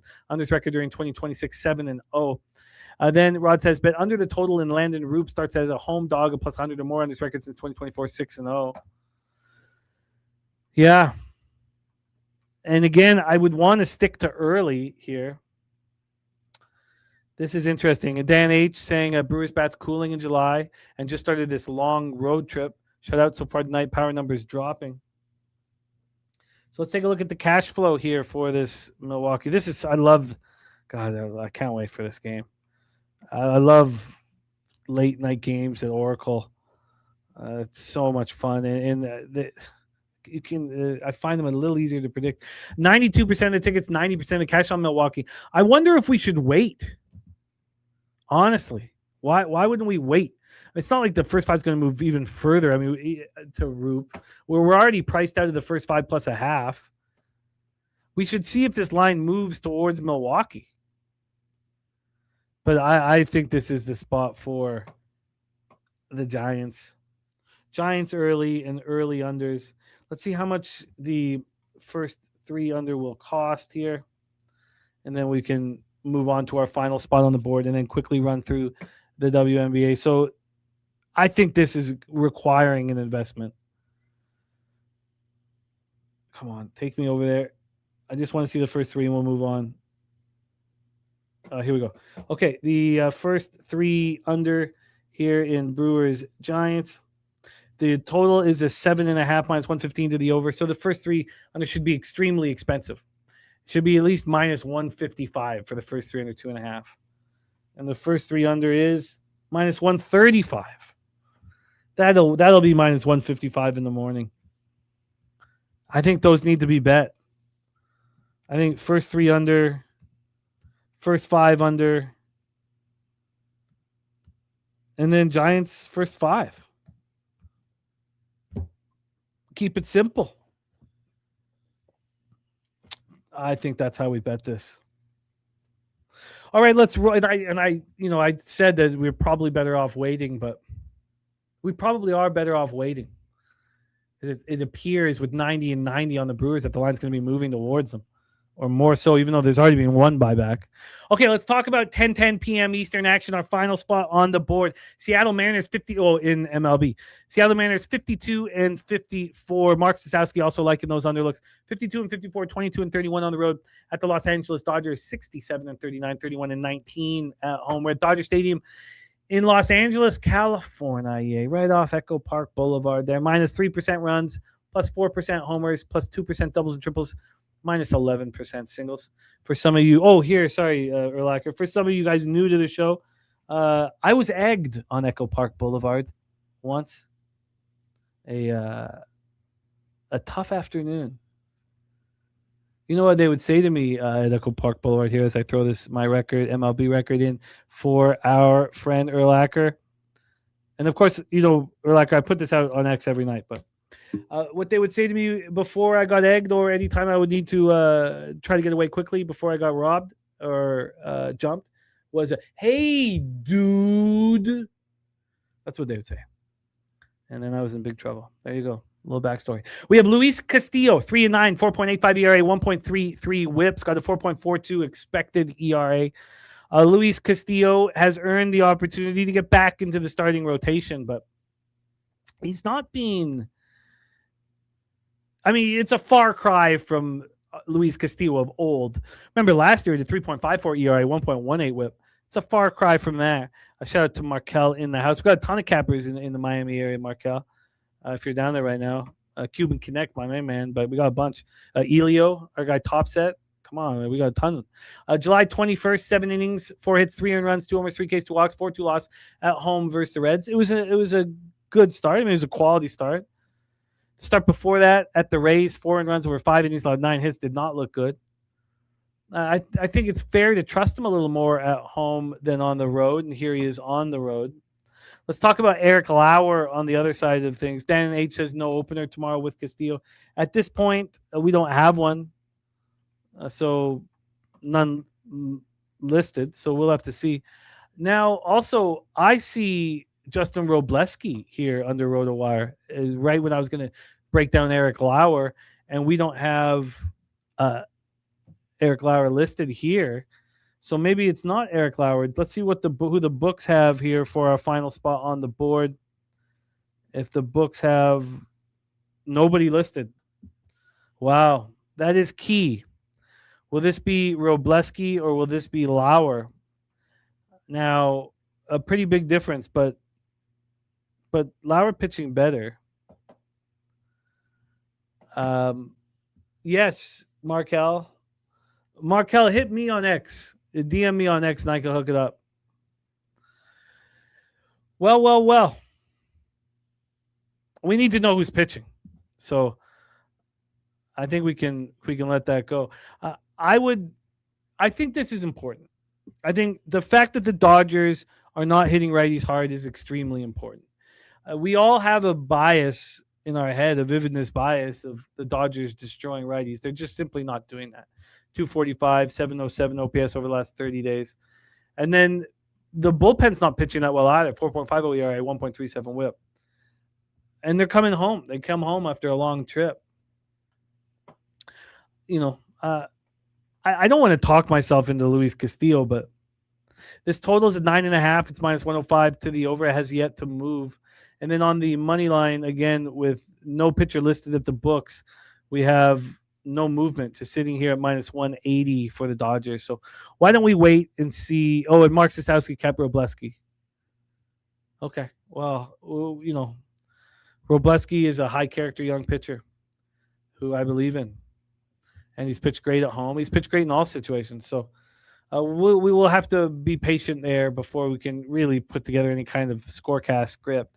Let's do a review of all action. Tomorrow, my first triple up of the season. And that's Houston, LA, first 3 under 2.5. Houston, LA, first 5 under 4.5. Houston, LA, full game under 8.5. I wasn't planning on tripling up.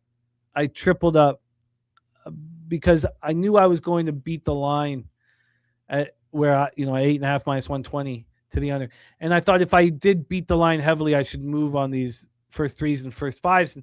And I also thought that the 365 lines were off market. And we talked about seeing them at times off market. So I tacked them. And then I had the Tigers first 5 minus 130. Let's talk about these additions and the possible additions here. Rod Zawacki has Robleski starting to. Does BetOnline have Robleski?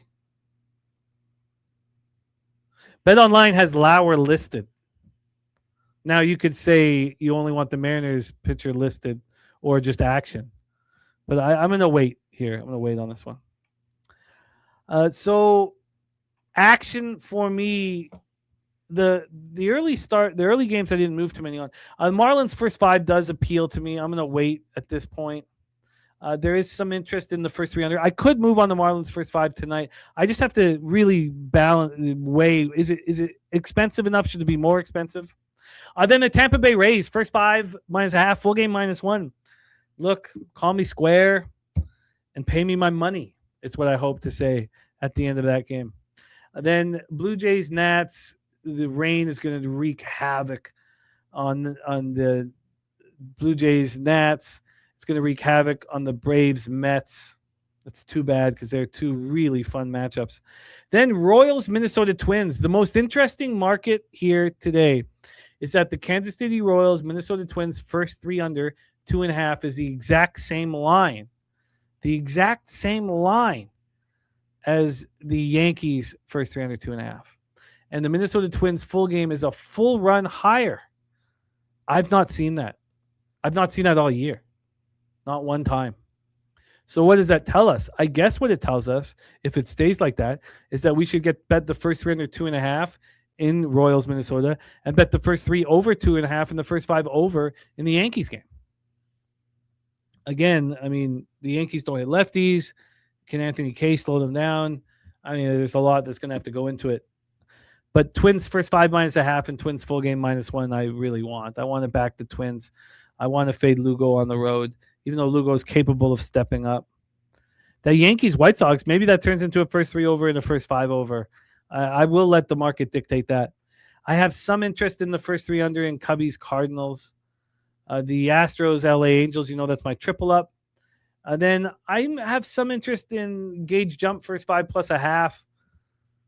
I really want to sit with this market. And another thing about this, though, is if I can gain more conviction on Bennett never pitching in any kind of difficult environment, really, I won't care that much if the full game moves heavily towards the Red Sox. I won't care that much. No, Spoons. I've only made the 4 bets thus far. But let me just pull this up here. I believe that we can. No, the Rays, you're right. The Rays wasn't available at all, even the first 5 or full game at Penny. So is something up? Something must be up. It's not available. Not first 5, not. Oh, yeah. It's now available at 365, but they don't have a pitcher for the Rangers, probably just because we're dealing with an opener. And they don't have the first 5 up. Just the full game. Important. So then we move on to the I have a sickness bet of the day. That's the first 3 plus a half for the Colorado Rockies, minus 135. I should quote that. The I have a sickness bet of the day. Could catch on. A possible first 3 under 2.5 in the Rockies, Padres as well. It really interests me. Then I'm hammering the Brewers Giants game. We had the Angels situation last week where we cashed 4 units off of the Walbert Arena start, and then we did it again. I think it might have been just 3 the next day, but look, I don't care that I cashed heavy today. I've got conviction. I want first 3 under, first 5 under, and the Giants first 5 tomorrow. And then we need to wait a little bit to see if it's Robleski or Lauer. Yeah, I agree. I think it's an opener for Port Dopes on Cal Quantrill. Well, that's Major League Baseball for Tuesday, July 28th. Thank you guys for rocking with us. It is the second half of the WNBA season. And the one thing that we have done in WNBA so far, it's not been flashy, but I've never been more consistent, honestly, in any sport, anytime, ever. I mean, the bad days that we have are 2 and 3. We're just not having monster days, but we've been in the black since the first game of the year. We've been in the black all season long. 51 and 40, 56%, plus 5.89 units ROI, plus 6.47%, average line minus 111. Look, it's not being great. Oh, Dan, thank you for sharing that. I will copy and paste that here. And let's get this copied and pasted here from our guy, Dan H. But our consistency in the WNBA is being very, very good. And I say that out loud because if this was the NBA, I would be very concerned about putting up too much action in the first day back off the All-Star break. And I've been treating the WNBA like the NBA, and it's been working. So let's roll. We're going to go very quickly through these games. 7:30 p.m. Eastern, Connecticut Sun, 7 and 23 and 10 on the road at the Washington Mystics, 14 and 12, 6 and 6 at home. We're at Care First Arena in Washington, D.C. We can use cash flow information, though, here, which is a benefit as these lines have been available for some time. So let's do that. Let's move over here and get all this up. So for game 1, we've had a 2-point move towards the Washington Mystics from minus 4.5 to minus 6.5. An extremely low opening number for the way Washington has been playing. I wonder if gamblers, and we'll see when we look at the cash flow, think that there's some sort of a gift given to them by the Mystics at 4.5. But seeing the Mystics at home with a 4.5 point spread would make me extremely uncomfortable. You have 78% of the tickets and 77% of the cash on the Washington Mystics, 80% of the tickets on the over, 75% of cash on the under. I imagine that this line will continue to move here. Great to have you here, Dan H. Thank you, man. Loved having you here. So both teams appeared to be playing their very best basketball of the season coming to the break. The Connecticut Sun ended the first half suffering their second straight loss, and it was in embarrassing fashion. They lost 123-88 at the Fever on Wednesday. And I have not lost a bet all season long taking a team on the spread after they lose by 30-plus points. Not one. I've not lost one. The problem here is that there was just a long break. Are the Connecticut Sun sitting in that anger? Sitting in that? I think the answer is probably not, unfortunately. They're a banged-up group. It was assumed during the break that Sinai Rivers and Aaliyah Edwards would be ready to return here and that Brittany Greer would be out for longer. We'll get some confirmation on that in the morning. The Mystics entered the break on a 2-game winning streak. They defeat the Valkyries 90-82 in San Francisco. Remember, that was the second half of 2 games back-to-back in San Francisco. They look great in both of them. And then they come back and beat the world champion Aces 199 at home on Wednesday. They're playing at such a high level. I think that 4.5 is trappy. Now, you could say, look, Connecticut's on 3 and 10 on the road. Mystics are 6 and 6 at home. I guess you could say that. I think this line is so trappy that I want to see how far it goes, and I want to take the Connecticut Sun at the last, Is it going to get to 7.5? Is it going to get to 8?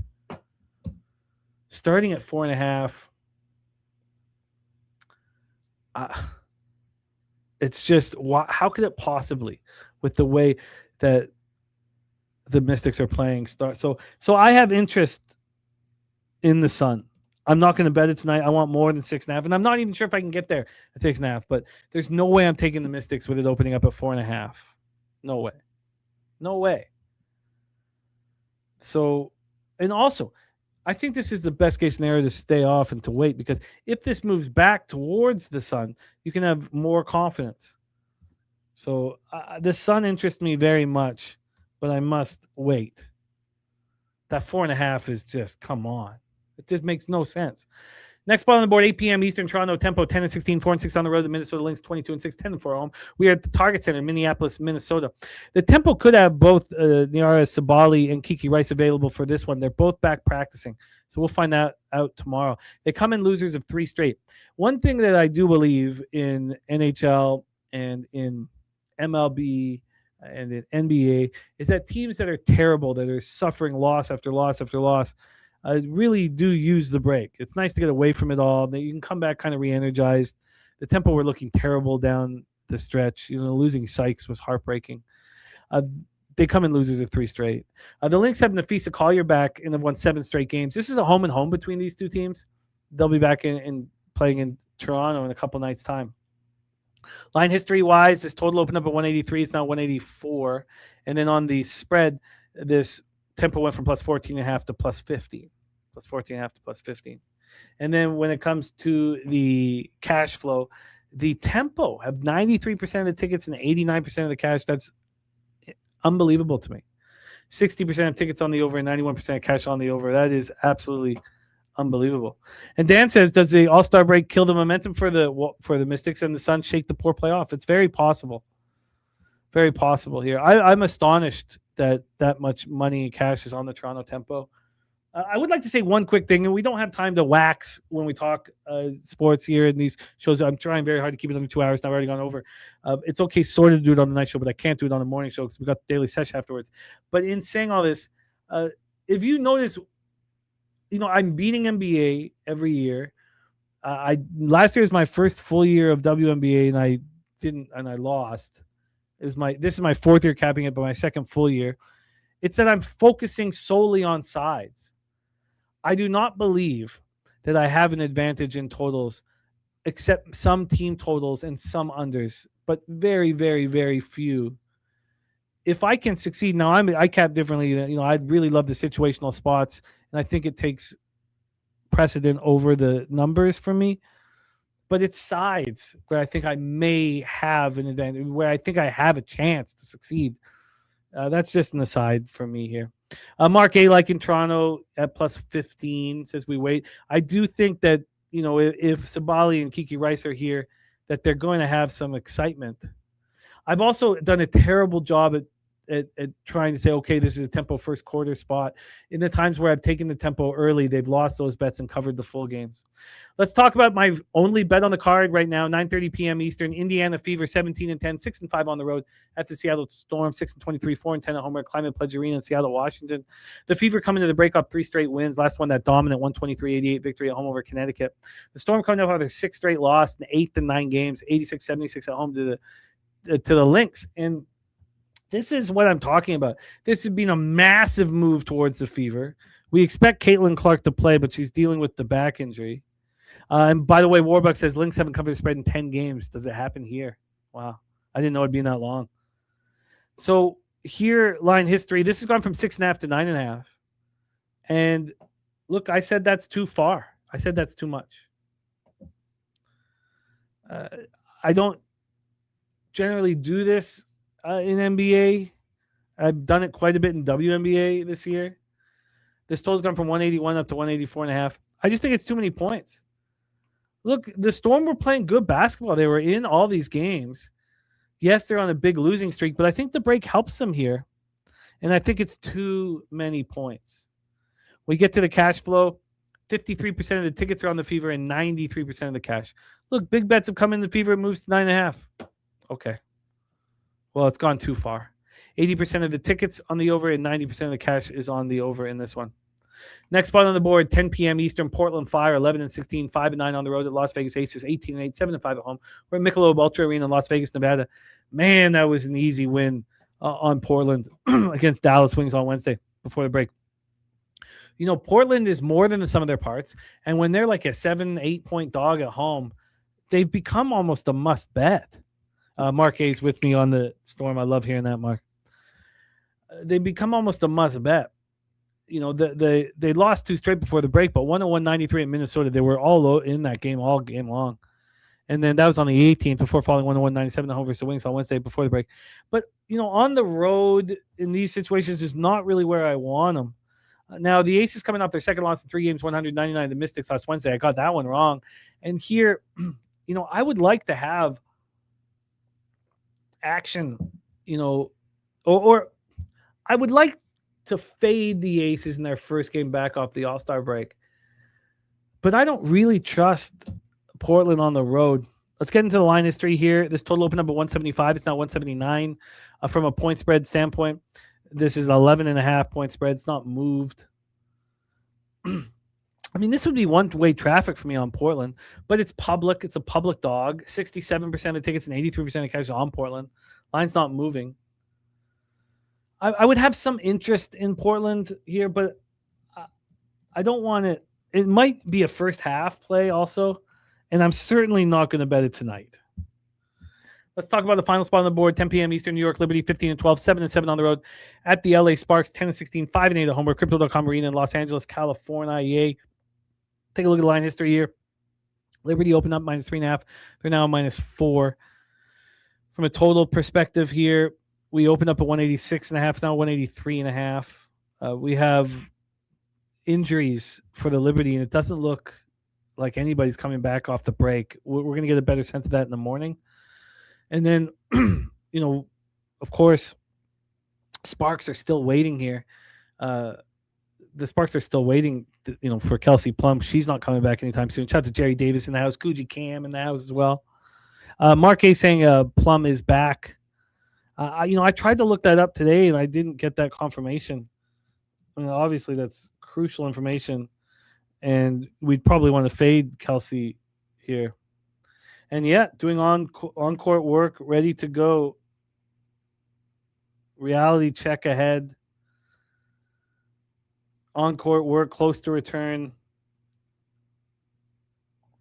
God, do we have the confirmation? Let's see. So close to return. Kelsey Plum, they're going to need her back following practice on Monday. Lynn Roberts cautioned against trying to force her back too soon.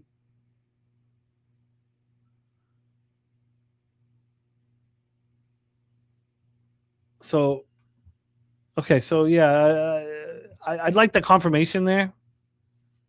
Mark A saying that Liberty not looking right. They're not. They snapped that 4-game losing streak by barely getting past the Wings in Dallas without Paige Becker's 99-98 in overtime before just barely getting past Chicago Sky 95-94 last Wednesday. But, if this is here,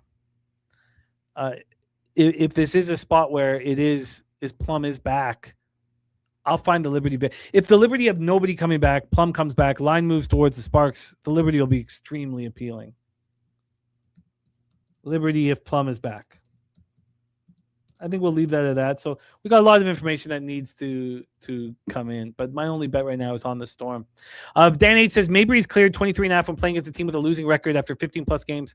Minnesota's record during the I'm reading that.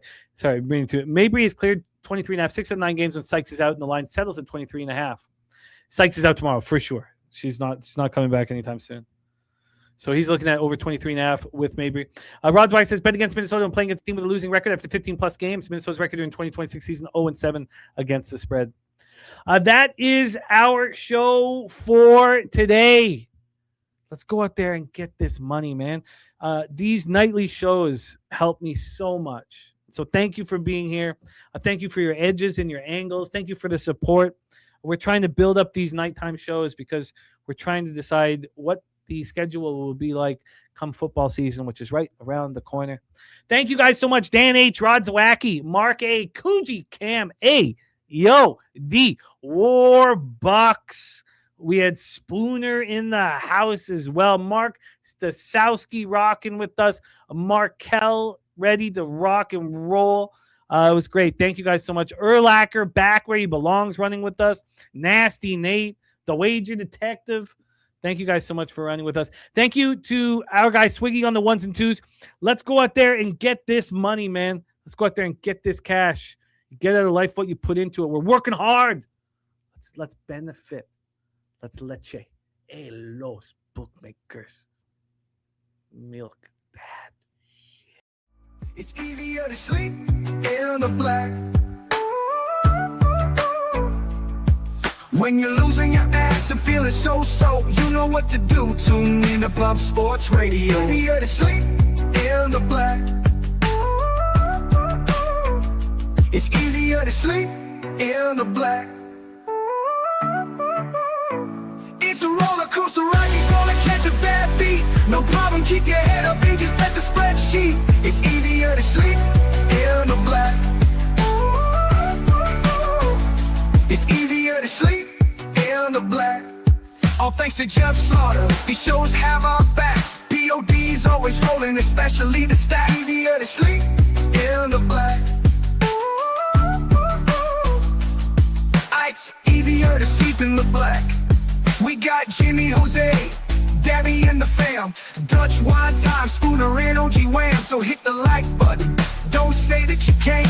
If you know what's best, just put your money on tape.